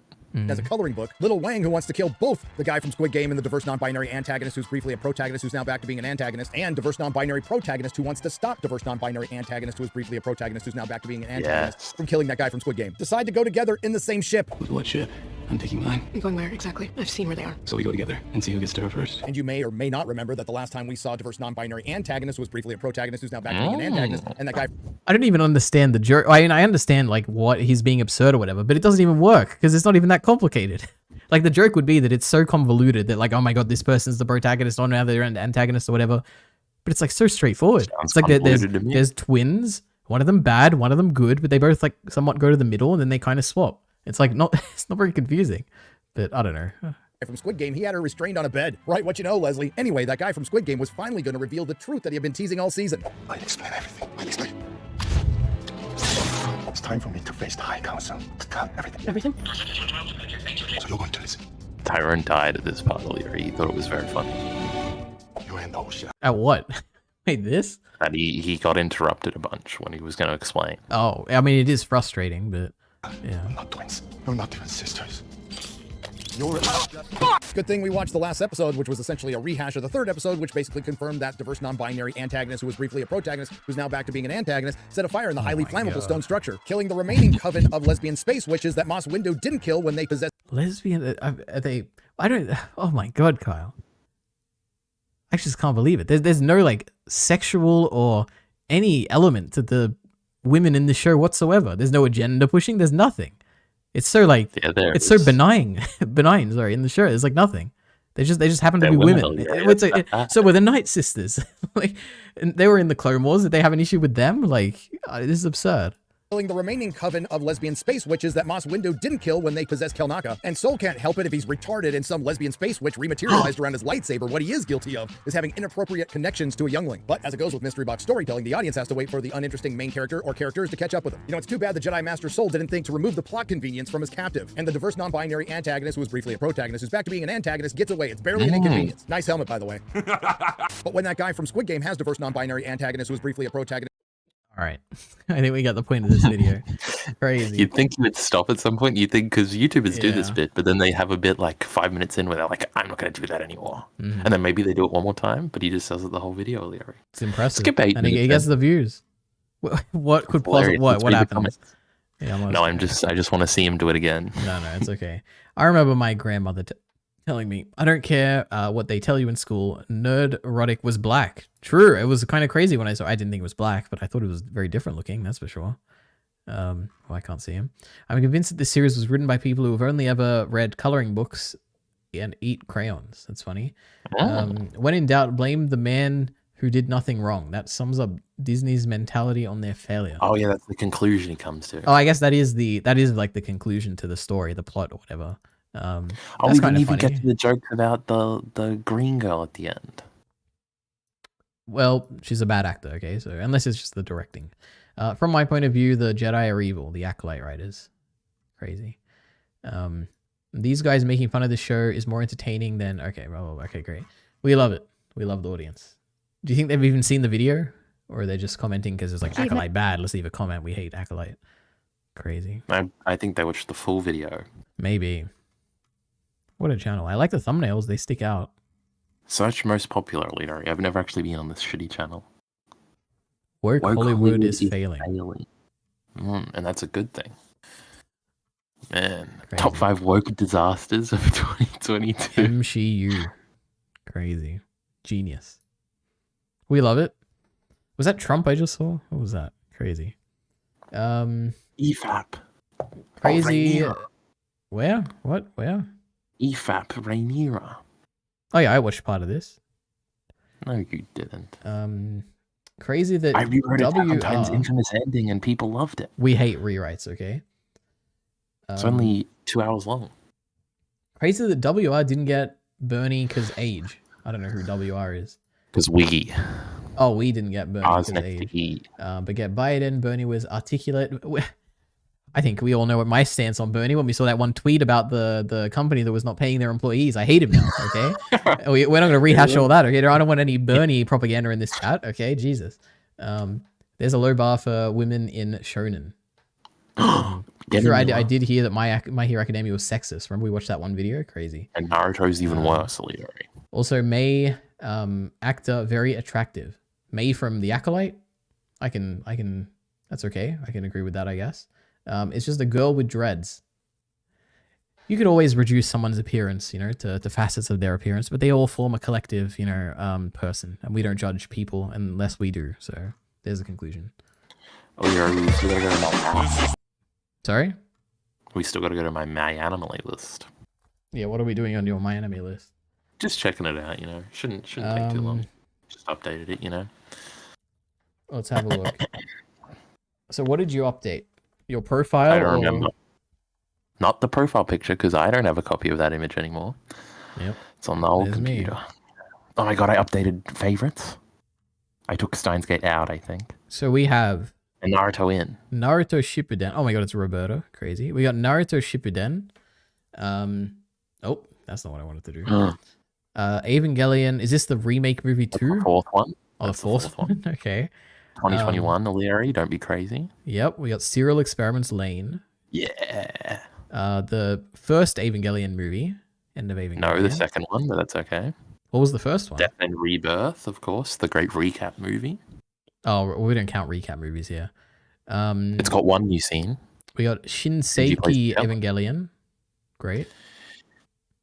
Black Lagoon Season 2, Black Lagoon, Robert's Blood Trail, and Black Lagoon Season 1. Crazy. All right, we love it. Yes. Then we got Fire Punch, Devilman, Attack on Titan, Berserk. Where's Chainsaw Man? Unbelievable. I took it off to put Fire Punch on there. Crazy. Togata Yeah. from Fire Punch. Nami from One Piece. Oh, I got 2 One Piece characters in your top 10. That's kind of crazy. Luffy from One Piece. Yeah. So what's her name? Say her name, Kyle. Oscar Langley saw you. Oh wow, I thought it was something else. I better That's not have crazy. accidentally put Oscar Shikinami on there. No, you that did. would be problematic. Correct one. Fun Funny is a Sven Dominion. true. Yep. Ayanami Ray. Oh my god, so many Evangelion. So 1, 2. They're from the same series. They're from the same series. They're from the And same then there's- series. And they're from the same series. That's crazy. Oh my god. So Ray, Yamada. Kiss me, baby. Yep. Eda, Revi, and Casca. A bunch of women. You like female characters, it seems. Yes, I hate men, Alita. I hate them. Mhm. Only live action. Except for these men, right? Yeah. Yes. So we got, okay, Miura, obviously, the author of Berserk, right? Mm-hmm. Hajime Izayama, the author of Attack on Titan. Tatsuki Fujimoto, the author of Fire Punch. Mm-hmm. And Hideki Anno, the director of Gunbuster, right? True. All right. Writer of the last 2 episodes. Yep. Don't worry, I've done all the research, Leary. I've had 2 weeks to do it. Excellent. Now, Leary, I think I added things and put scores on things too, but you don't have to look at all that, just in case. Now let's have a look, okay? So obviously, Ava 10, Ava 10, Black Lagoon is 10, interesting. Second 10, Naruto a 10. Basically everything Ava related is a 10. Is that accurate? Sure, except for the 3rd movie. Okay. Black 9. Lagoon again a 10. So what's changed here of these? I don't think I actually did any of the scores. Maybe I added Madoka. Let's have a look. So both 8 out of 10 for the movie and the true. anime. Crazy. God, what a good movie. And I added Perfect Blue. And Perfect Blue. 7 out of 10. What a shame. That's a 5 out of 5. that's a little right high. That's a little high. there. Yeah. You know why? Because you were focusing on the plot. That's why. The plot doesn't Does matter. Chainsaw Man have a 4? No, 6, right? Chainsaw Man. 6. Yeah, it's a bit low. Okay. Your Mal is weak, Kyle. You didn't even customize it. That is true. It's a bit ugly. I don't know how to do that, frankly. Yep, there's probably a button somewhere, but mine is also not customized, so that's okay. Don't worry, I gave Fire Punch and stuff at 10 too. Half a week till Deadpool. True. Are you excited for Deadpool, Kyle? Are you going to be watching Deadpool I'm not and the going Wolverine to see it. How am I going to see it? at your local cinema? No. That'd be exciting. Or are you going to wait for the Blind Wave reaction and you're going to watch along with them for the first time? That's a good idea. I haven't seen Deadpool 2, remember, Leary, and I haven't seen Deadpool 1 since I was a wee little boy. That's interesting. I wonder if it will...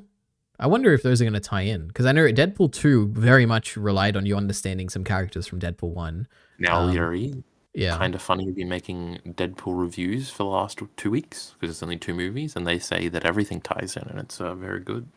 That's excellent. Okay. Well, that means I'd probably have to watch a recap, because I don't remember much at all. Because you know, from Leary, Deadpool. you know them in the first Deadpool movie, they make jokes about Hugh Jackman being in the next one. Isn't that crazy? But it was is just a crazy. joke at the time. Yeah, but so was the initial Deadpool movie, right? But then it came out and it wasn't a joke anymore. So we love True. it. EA's faves is technically only 4 IPs. EA. Who's Avas, EA? maybe? Neon Genesis Evangelion, perhaps? No, it means something else. Elite RE. Oh, yes. That can't be, lame. right? Wait a minute. That's not true. Oh my god. Embarrassing. Oh, okay. Yeah, technically they are only 4 IPs. Okay, yeah, you got me there. Jesus.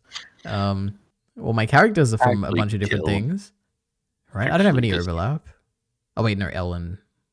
Light. Crazy. My More like LN Degenerate. Very funny.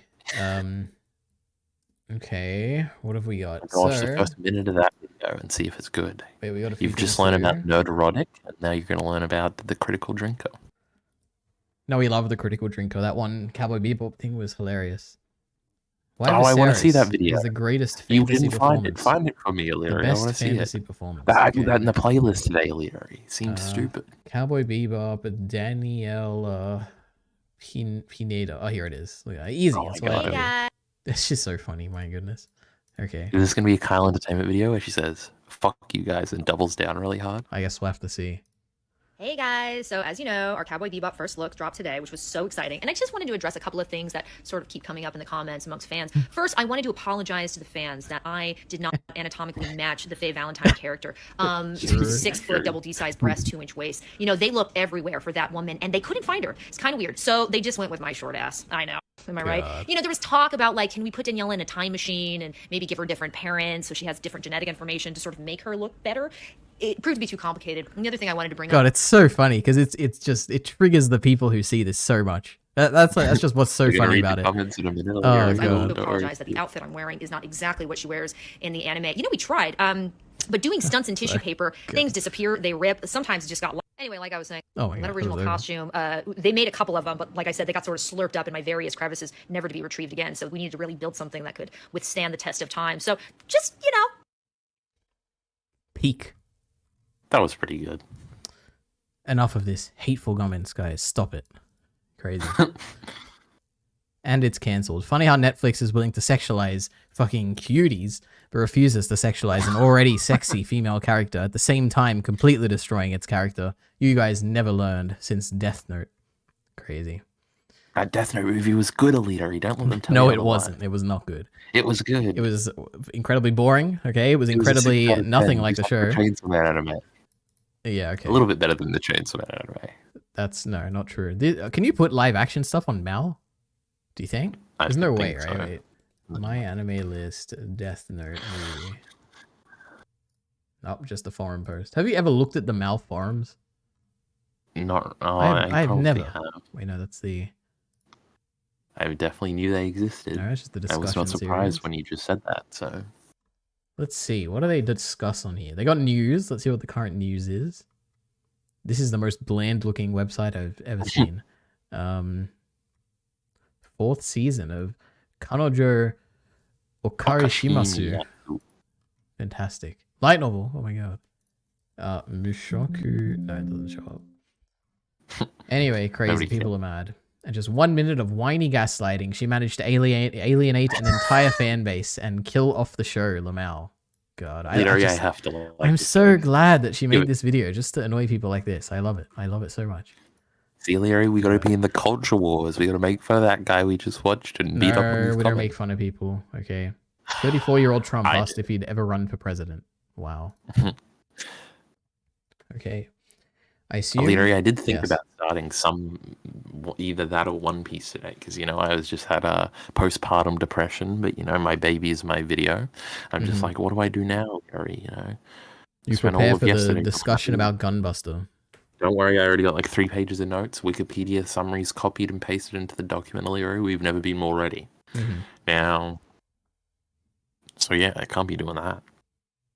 I watched a bunch of Gunbuster videos, Really? Before we discuss our stuff? Crazy. Well, I watched a bit of one. I watched the Demolition D Gunbuster video. Lamau didn't know he had one of those. Then I watched the Gunbuster section of the greatest YouTube video to ever be made, that Stephen Hideaki Anno documentary. Then I watched... Now I'm going to watch the bit in the Shabe's What Inspired Gurren Lagann video, Larry. What a video that is. You haven't seen it, it's okay. No, it's too long. And it talks about Gurren Lagann for like 2 minutes, but I'm not up to that part yet. So, I'm just watching some things. Crazy. Got 100,000 views, that video. It's so good, literally. Just click on the first 5 seconds. It's so funny. What inspired Gurren Lagann? 2 hours long. Absolutely not. We're not watching it now. Maybe just after. the first 5 minutes later. Nope, definitely not. I assume that given Deadpool is supposedly a soft reset for the MCU, there'll be a low bar for assumed knowledge. That's exciting. I guess we'll see.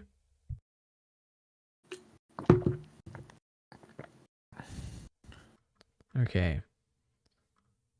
Crazy. What was I doing? Oh yeah, the crossword thing. Wait a minute. Okay.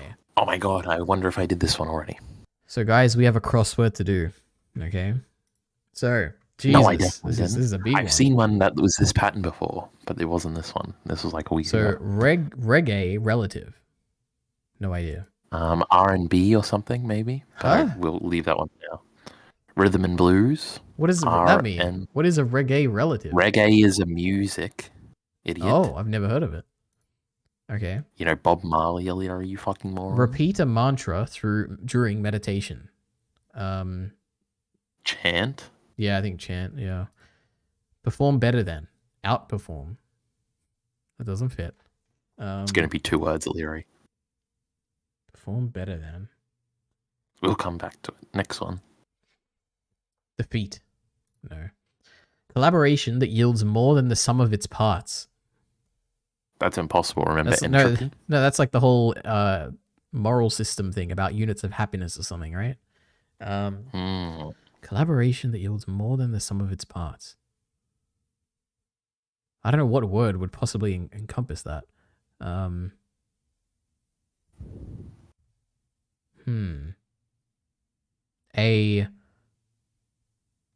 Like birthing? Like fission? But that's not even true. Intercourse. No, that just makes one word. That just makes one. I guess that Collaboration ends that terms yields more than the sum of its parts. Yeah, that would make less than the sum of its parts. I don't know. Well, if you count them all together, that's 3 when it used to be 2. That would be an absurd answer, but What if you have triplets? Triplets. Defeated. Yeah. You're dead. Collaboration that yields. This was like there's an answer. It's gonna come to us. Collaboration that yields more than the sum of its parts. Yeah, when we fill in some other I don't know. letters, Yeah, let's now keep on to going. 9. Exercise practiced in a steam. Oh, this is a. Oh no, I was gonna say a sauna. Sauna? Yeah, but it's too long. Sauna. What do you do in a sauna? Smoking? No. It fits. It's not an exercise. No, we'll come back to it. Maybe smoking. Yeah, we'll come back to that. Maybe. Had a nosh. Kyle, I don't know what that means. Had a nosh. What's a nosh? Pre something undergrad track. Pre-med? I Pre-rec? assume? Oh, it could be a pre-rec actually. But pre-med I also think is an undergrad thing. I don't know. Well, I think actually pre-rec would be one word. Feeling poorly. Sad. Bad. I think it is sad. Sad's probably better. Letter that's silent and then not silent in Wednesday. D. Sounded out a little, Yuri. Oh, yeah. D-E-E. That's ridiculous. That's the dumbest thing I've ever seen. Okay. But it, like, matches up with sad. It's totally fake. Wrestling. Well, it ends in M. Well, it might not end in M. Or R. Huh? Because it could be wreck, remember? Oh, yeah, wreck. Yeah, okay. It's totally fake. Sham. I'm a Yeah, genius. maybe. While E in the Looney Tunes Coyote. cartoons. Yeah, true. Coyote. I don't know how to spell this. O. Coyote, is that right? C-O. Coyote? I'm pretty sure, right? Why is No, it maybe not, coyote no. then? I mean, it might be. How about you Google it and tab How over about you I don't pussy? cheat? My goodness. I always look up how to spell things. Pushed out of the way. Shoved. Oops. Okay, maybe not. Shoveled. No. It'd definitely be shoved, if anything. Am I spelling it wrong? No. What else could come before H? It has to be. I guess it could be shoveled. No. No, leader, it's not shoveled. Shanked. I don't know. Actress Seagal. Steve Seagal? I know, I thought Jane Seagal, but that's a Mad Men character, and it doesn't fit.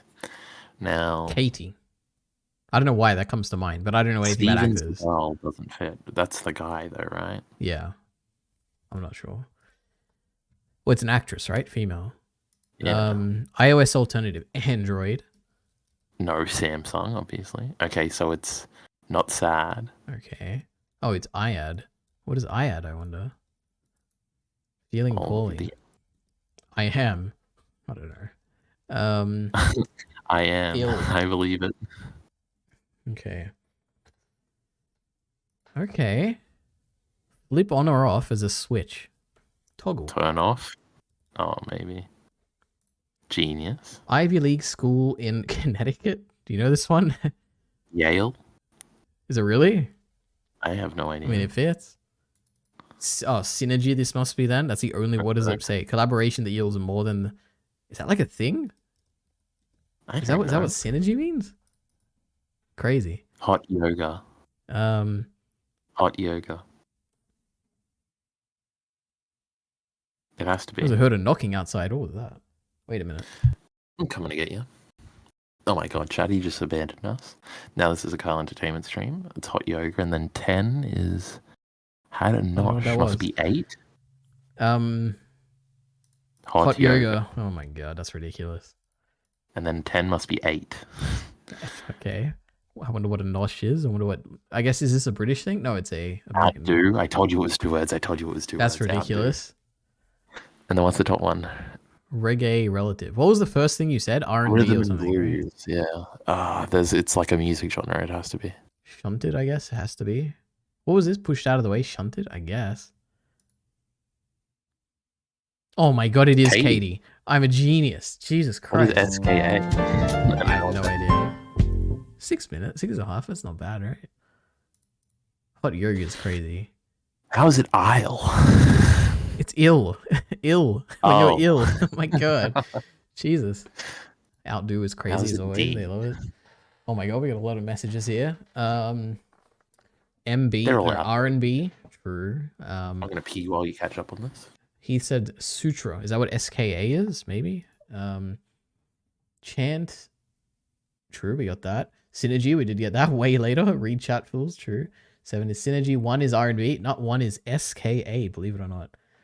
11 is ill. True. Coyote, which is I didn't know was spelled KCO. Crazy. Charged. Where was charged? I don't think there was a charged. Maybe there was. 8 is Yale. True. That definition of synergy is a business definition. Okay. Message retracted. I'm so triggered you didn't read chat. Well, you did now. But that would that's only when we get desperate, okay? But here. You got them all before we did. Except for SKA, which we intuited based on our surroundings.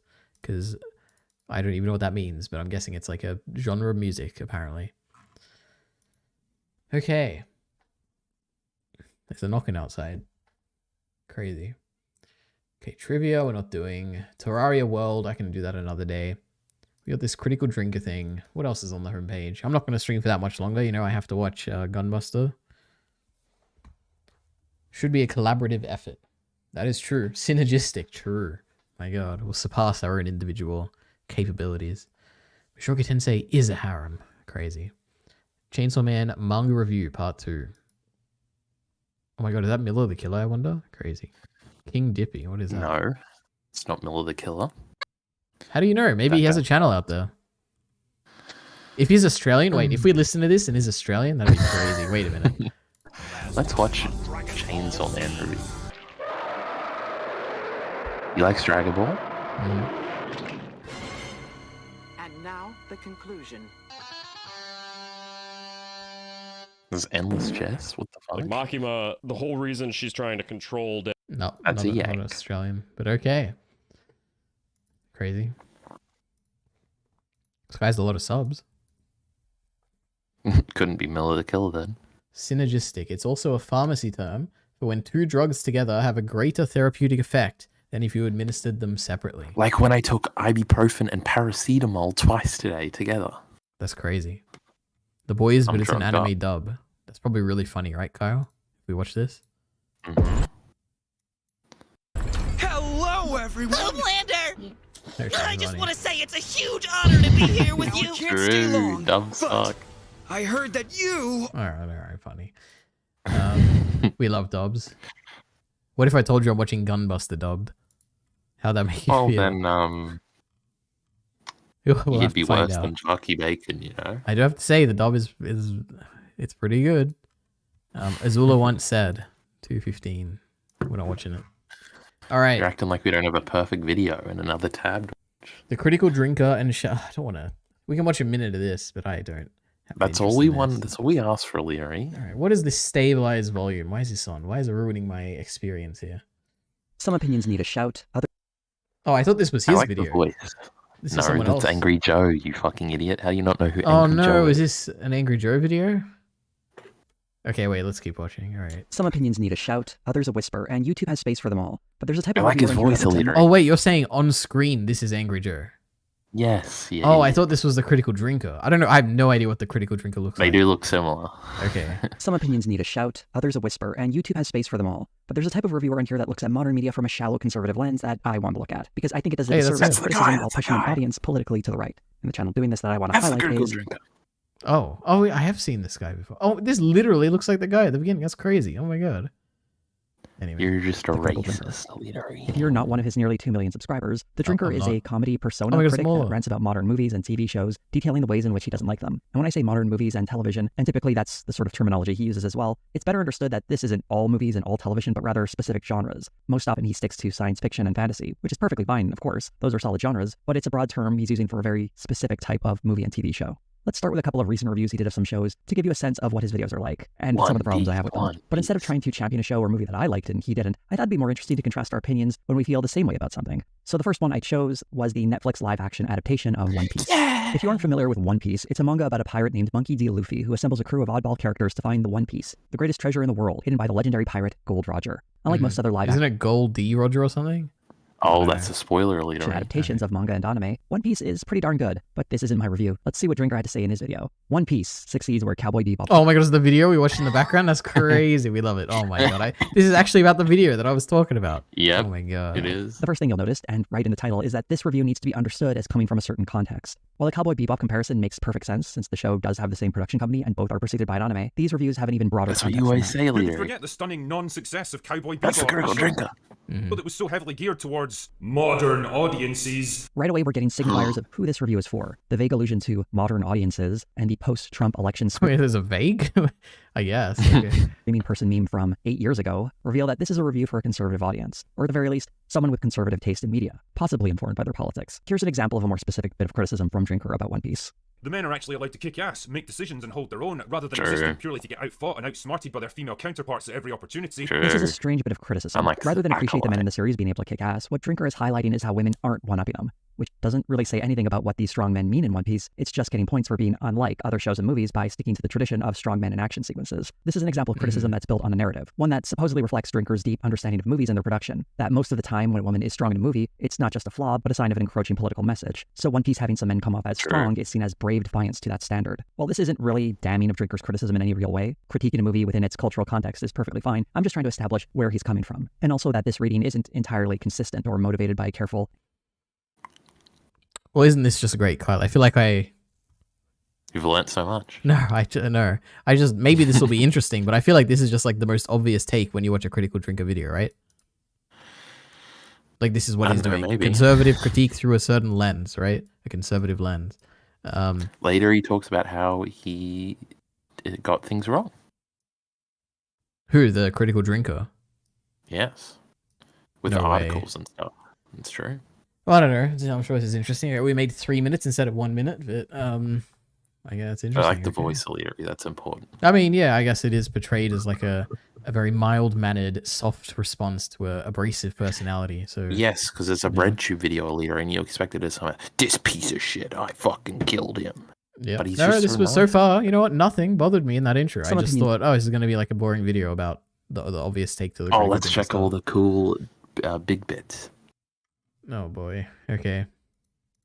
You clearly have no idea what shows are airing over there. Just sticking to the very narrow confines of anime, and I'm no expert in that myself. Oh, I this is personally recently about- enjoyed the newest Gundam series, The Witch from Mercury, which is a story about two space lesbians who use a pride Gundam to fight against future capitalism This is while about how echoing Japan Sylvia is woke Federici's too. feminist reading of The Tempest. There's also Vinland Saga's critique of toxic masculinity and cycles of violence to set its characters on journeys of restorative justice, and also the impact of capitalism on the colonial project. Or we could talk about one... Wait, what? Wait.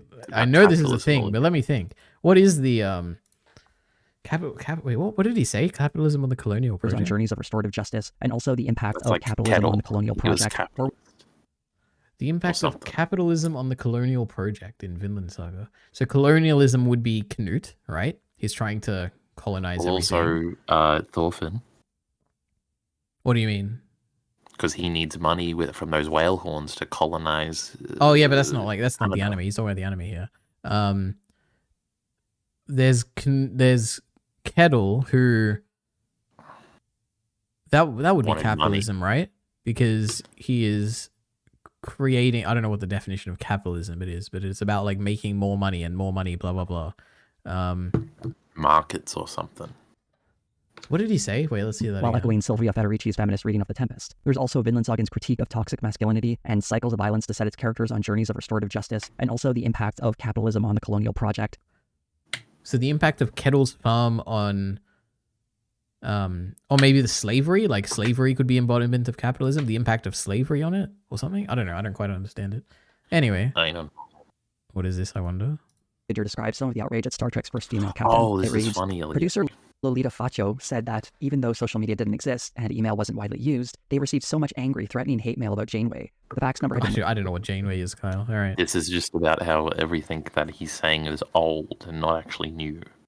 Yeah. And then he finds an email from like 2003 that has like every line in every Critical Drinker video. It's a little funny. Mm-hmm. Oh my god. I already watched that video earlier. Is it good? This looks really good. I don't know. It's okay. Oh, I need to. Okay, we're gonna. This Leary, this is a bad voice.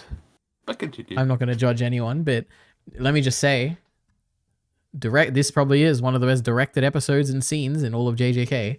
And it's called Direction. Specifically for more than like 10 seconds. Well, you know, we'll give it a little chance there, okay? But also, I have like he talks about something we also like I've definitely seen this channel before, and I don't remember if I hated it or I thought it was okay.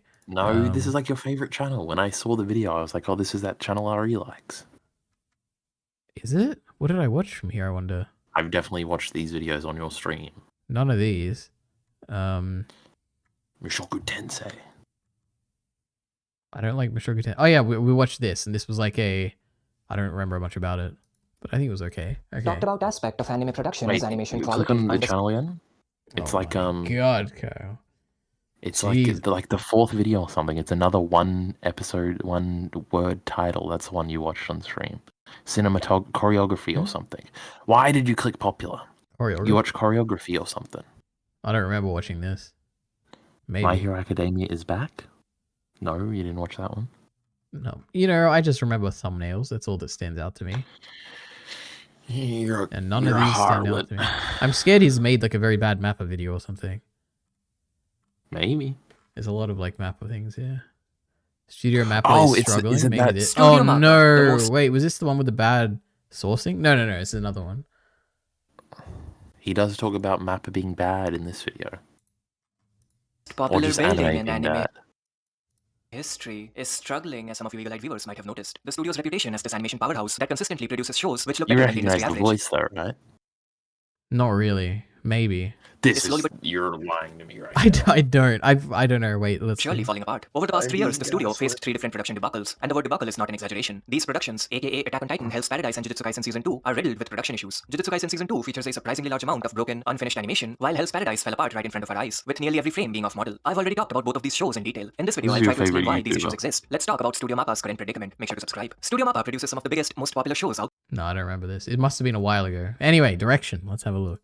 Understandably so, it's called anime. However, the aspect that, in my opinion, matters the most is direction. A term that's so vast that it renders my previous statement meaningless. Direction can make or break a show, so let's talk about it. You guys seem to like watching me talk about random topics, and it's not like something big that I should cover is happening right now. Could you imagine? So, first things first, what does a director do? The short answer is... Wait, was that a reference to the Trump assassination? Wait, what did he say? Wait, what? Watching me talk about random topics, and it's not like something big that I should cover is happening right now. Could you imagine? So, first things first. That must be what he's referring to.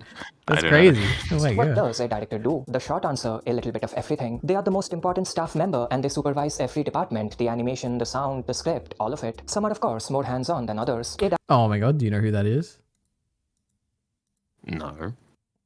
Like I Staff member and they supervise every department, the animation, the sound, the script, all of it. Some are of course more hands-on than others. A director usually has a role to play in every aspect of a show. They direct the other departments, and I know it sounds unbelievable, but stay with me. That's why they are called directors. In the world of anime, broadly speaking, there are 3 types of directors: the series director, episode director, and unit director. These roles have the same job description but different degrees of influence. A series director supervises the entire show, including the work of episode and unit directors. An episode director is the series director but for an episode, and a unit director is the same for a part of an episode. If this didn't come out, no wait. If this didn't come out 3 days ago, I'm 90% sure I've seen this video, but it came out 3 days ago, so I don't know. Unless he saw a video that I've already seen and he like is regurgitating points or something. But I've seen this exact bit about talking about episode directors and how they supervise each other, and it was in one of those other videos of his that you like. Oh, maybe that is what I'm remembering. Anyway, okay. Or movie or an OP/ED. Besides them, the key animator might have a considerable amount of influence over the visual side of things. When I use the word director, I can mean any of these roles. At its core, direction complements the story and simultaneously, it recontextualizes it. A director's vision is very much a part of the overall storytelling, although we will focus more on the technical side of things. The stylistic approach a show or an episode takes is usually the brainchild of the director, created in association with other departments. Broadly speaking, and I mean broadly, the following things make for good direction from a technical POV as far as anime is concerned. It goes short compositions and visual storytelling, use of sound and music, and pacing and editing. Short composition/visual storytelling is a crucial aspect. It's ground zero for directorial movies he wants us to watch.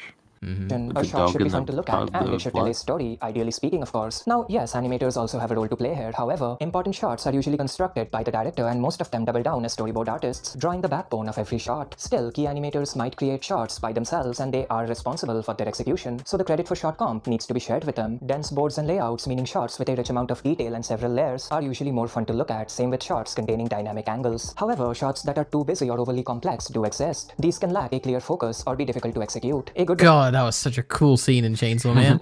My goodness. What an innovative show. I need to rewatch it. Maybe it's better than I even thought. Just that split second of that perspective 3D shot of the 2D Denji on the bed moving around the corner is so cool. Busy or overly complex do exist. These can lack a clear focus or be difficult to Look at that. Look how cool that looks. My goodness. Or be difficult to execute. A good director can find the balance between these two types. Also, there are exceptions. In some cases, removing detail and creating what is known as negative space might be the best course of action. This applies to shots with one clear focus. The composition and general presentation can be subtle, or it can go down the opposite route and be as over the top as humanly possible. Just look at Muzan's walk from Demon Slayer. Neither approach is wrong, it just depends on the context, execution, and personal preference. Subtlety is great, but it's not the only way of going about something. For the record, I loved that scene from Demon Slayer. The concept of visual storytelling takes things a bit further. Instead of simply creating cool-looking shots, one should try to create cool shots that tell a story. There's the basic stuff. Any cinematography Notice how he enthusiast didn't say environmental storytelling, Alito? What did he say? He said visual storytelling. Wow. Can tell you about these. A low-angle shot makes the character or object look large and strong. A high-angle shot does the exact opposite, making the character look weak and insignificant. An extreme close-up makes a scene feel dramatic to a claustrophobic degree, while a Dutch angle shot heightens the tension. That's the generic stuff magic is created when visual storytelling is used in a story-specific manner. Here's an example. In the 5th episode of JJK Season 2, He's referring to the best directed episode of JJK. Look at this. I'm so glad. the two candles casting two shadows of Geto represent the two conflicting thoughts in his mind. When he finally snaps and makes a decision, one of the candles goes out. God, it's so good. One shadow behind. Shota Goshizono Masterclass. Here's another example. Episode 22 of 86, boarded and directed by Toshimasa Ishii, used the aspect ratio to tell a story. The black bars represent Shin's isolation and they physically interact with the characters and later disappear, which is genius. Want more? Here's more. This is just an excuse for me to talk about well-directed episodes and I'm enjoying myself. Episode 9 of AOT Season 4 part. That's the one that you said was really cool because they focus on the trees, remember? Oh my god. Crazy. There's no shot I said that, because that's exactly what he's about to say, but I thought it was a completely new point that I'd never noticed before. That's what you said when the episode first aired. No. Crazy. AKA the episode with the trees used imagery to complement the story. The forest is an important symbol in AOT. It represents the cycle of hatred, and this shot perfectly highlights storyboard artist Hiroshi Hamasaki. You waifu'd that image? God. What if he's a fan of yours, Kai? What if he was there for that one video you made and he's like, oh my god, this is crazy. But no, I don't. No, I made a video about bird cages, not trees. No, the secondary secondary ENT video. Crazy. We should go back and watch the first one, Aliri, where it's just me, you, and Mr. R. Dialogue reads, "We haven't talked this out," as the camera points towards an opening in the trees, aka a path to leave the forest, aka a way of ending the cycle. So, moral of the story, clever compositions and visual storytelling, good. Except that's so not then, what why is it so Attack on rare in Titan is anime? about. Generic Isekai XYZ isn't doing all that. Why? Are the directors not creative, or are they simply not trying? Well, neither. If you've followed this channel for a while, you know that the anime industry isn't the nicest place in the world. Almost every project is severely handicapped. They lack time and/or talent. Directors often tone down their vision because if they don't, the final product won't see the light of day. Even something simple like a low-angle shot can be challenging under impending deadlines. It's not the same as live action, wherein you can simply point the camera upwards. In animation, a flat front profile is a lot easier to draw compared to a low-angle shot. Plus, the background needs to reflect the perspective, except the backgrounds are often outsourced, and lack of communication can lead to glaring perspective issues. If the industry had a motto, it would be, "You can't have nice things." This was a broad explanation. Of course, there's a... Have you seen this going around on Twitter? That one shot. Why can I never click? Oh my god. can lead to glaring perspective. What's going around? We'll get there. We'll get there. Wait. This? Where it's That's like from Hornio or something. Yeah, it's from some movie, and they're like, "This took an animator 1 year and 3 months to animate this," and it's like it's a 3-second shot or Miyazaki something. movie, I think. Yeah. What do you think that means? Do you think that this person worked like 40 hours a week for a year straight just to make this? There's no way, right? Like that doesn't make any sense. I don't know. They got a big production staff over at those movies. But like when people say that, they're obviously quoting something, right? I assume maybe he did an interview and was like, "This shot took us a whole year to do, and it was made by this guy." I don't know if it's fake. It just seems so unrealistic. Because he did a video about every Ghibli movie, a little documentary about the behind the scenes. So maybe he started that. I don't know. I doubt it. No, he probably corrected. I should the look. video. I'll look more into this. Yeah, if he did talk about it, if you find it, Kyle, and link it to me, that'd be great. Well, I don't know exactly which movie this is. Yep. Or if he's up to that one yet. If you administered separate drug interactions, did you wish Mr. B a happy birthday? Not yet. I think it's The Wind Rises. Ever heard of that, Kyle? I think that's a Miyazaki. Kind of looks like this. Oops, that's Denji. Why is Denji naked there? Short. Yeah, that's a Miyazaki one. Did you know? Oh my god! It's gonna be a Facebook? short. Oh no, it's. What is this? It's gonna load a later. Wait, it's just some copyrighted. What is this? I can't even watch it because it's on Facebook. I don't even know if it's on YouTube. Everybody in the crowd is moving. Oh my god. Let's see what Reddit says. Reddit sucks. Maybe it's just like a Twitter thing? This 4-second crowd. Oh, it's Instagram. Great. This 4-second crowd scene from Studio Ghibli's The Wind Rises took animator Eiji Yamamori 1 year and 3 months.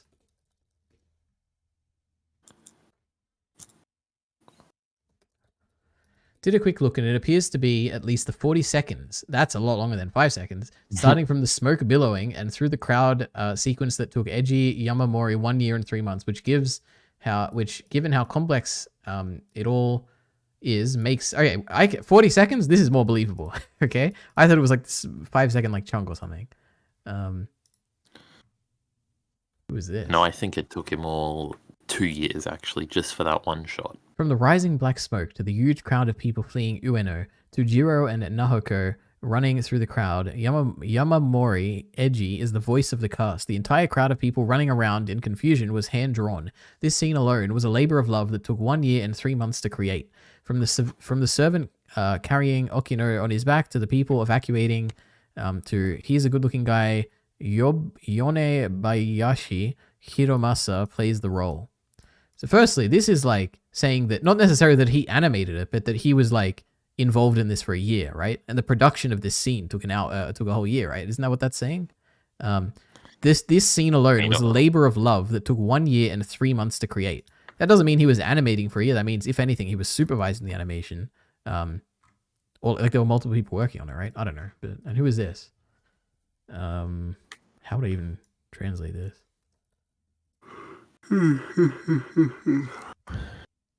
Film researcher, specifically appointed professor, part-time planning and advisor. He's got credentials. Yeah, I would have. You know what? It's in Japanese, all right? He's got credentials. Maybe we'll trust this a bit more than a random person. Anyway. I would never trust the Japanese. I would never trust anyone when it comes to information. Explanation of you didn't look at the hate comment I got on my Rainier video. more to it, quickly but go this to isn't after film this. school. The use of sound in music is very important. Generally, this department is managed by both the director and sound director. Soundtrack usage at its core isn't too complicated. The tone of the music should match that of the scene. However, it's not too simple either. Several things need to be kept in mind. The mix shouldn't be too loud, the track shouldn't draw attention away from the actual scene, the usage shouldn't be tone deaf, etc, etc. Also, not every scene needs a... Recognize this, Kyle?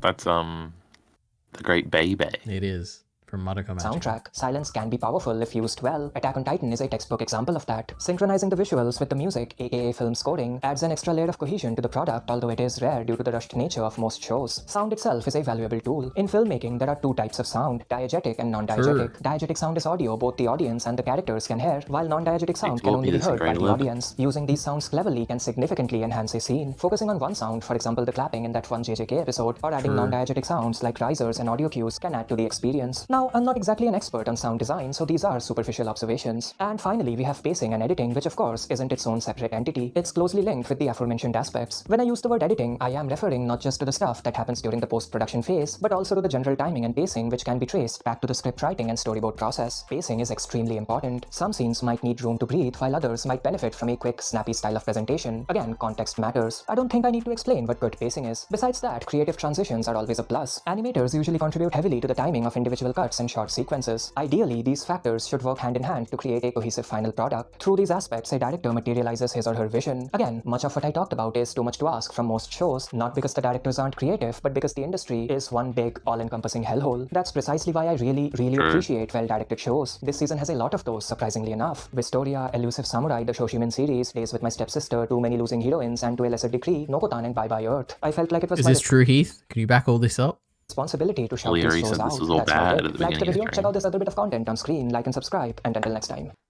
Crazy. Oh my god, it said 3 days ago, but now it says 17th of July. Oh my god. Which is 4 days ago. Alright, so what's this? Also, that was a decent video, okay? I thought it was okay. I think you gave it a good. Mm-hmm. I gave the video you stopped at 3 House of the minutes. Dragon great, was though. the best show ever. Shut up, Holy, idiot. 125 views. Jesus. You're welcome. Oh my god, totally agreed with your reading of this scene. Good stuff. It's me. Sure. It was just Also, another... he left another one. Did he? Oh, here. Love that you acknowledge this epic Emma Darcy moment. Yeah, well done, Kyle. Huh? How did you feel when you The realized one. that you had misgendered Emma Darcy? Well, Leonori, I tried to make it look like I only found out after I did the video, but I found out like 2 days ago, but I didn't want to re-record it, so I'm actually the bad guy and I'm lying. Unbelievable. Now there's evidence out there. People are going to retweet this in the distant future when you're more famous. And oh my gosh. Totally agree. It was just another worthless R also girl made fun power of me. moment. Sorry, Kyle, go ahead, please. Mr. R also made fun of me. Did you see that, Leonori? I did indeed. Yeah, it was just another worthless girl power moment that was the beginning of this awfully petty wife-husband dynamic that's been used as nothing but an excuse to milk the series with emotional nonsense. I hate emotional nonsense. This is crazy. I can't I got believe that this comment person about exists. 30 I feel like seconds this is after like it a... came out. Has to be a meme, right? No, No, maybe he's just not. a Critical Drinker fan, maybe. Damn, I didn't know. Like, I mean, Mauler loves the House of the Dragon, right? He said it was really good. And Mauler and the Critical Drinker, they're basically the same person, right? Oh my god. Just like Tyra and I believe Magnus. so. Thank you, Eric Whiteley. harem. All right, that's it for this stream. Heath says, yeah, I thought that this season looks way better than usual in terms of visuals. Okay. Across a lot of shows. What was that before I end the stream? What was that one thing Heath tweeted out? I think it must have been him who's like, if you're watching one thing, this thing, blah, blah, blah, you should watch this. I saw his tier list. Oh yeah, I saw Heath tweeted this, and then I saw on Reddit, someone Reddited out the same thing on the Blindwave subreddit. I was like, did Heath copy this person, or did they copy Heath? Crazy. What is it? I can't see it. It's small. No, it was about the Blindwave thing, about reaction channel viewers, blah, blah, blah. I saw that too. Oh, was it this? Maybe I saw Objective Summer 2024 list. Crazy, and I didn't recognize anything. Is there anything I recognize at all? Wait. Not a single thing. Okay, what's this one with the bike? Shinsurei. Wait a minute. Is this deer the one with the girl with the CGI deer? Is that what this is? CGI deer anime. It was so I don't funny. know. Wait. Yeah, this. This is awesome. Wait, is this the one he? Not This is so cool. It must be. It's 1 month ago. My dear friend Nokotan. That, you know what? Maybe I have heard of one of these. Because that meme was just so My funny. dear friend Noriko? What the hell? Look at this. My god. Alright. Heath says, I was triggered on Tuesday. Don't worry, Heath. We all get triggered by stuff that happens on the internet, okay? But yeah, Blind Wave commenters, you know, they're not the brightest bulb in the shed, okay? Not all the time. That's not even the saying, but you get what I mean. Sharpest tool in the shed. Thanks for coming. Not gonna be on stream tomorrow because I'm recording a Gunbuster discussion. Monday, not gonna be on stream because I'm recording a House of the Dragon discussion, unless Kyle's very sick, of course. Tuesday, is that when Deadpool comes out? Whenever the day Deadpool comes out, I'm not gonna be on stream. I think that's Wednesday. So who knows? Maybe I'll be back on Tuesday. Thought movies came out on Thursdays. Yeah, well, not Marvel movies because they can afford to release them early. But anyway, thanks for coming. See you next time. Next Tuesday.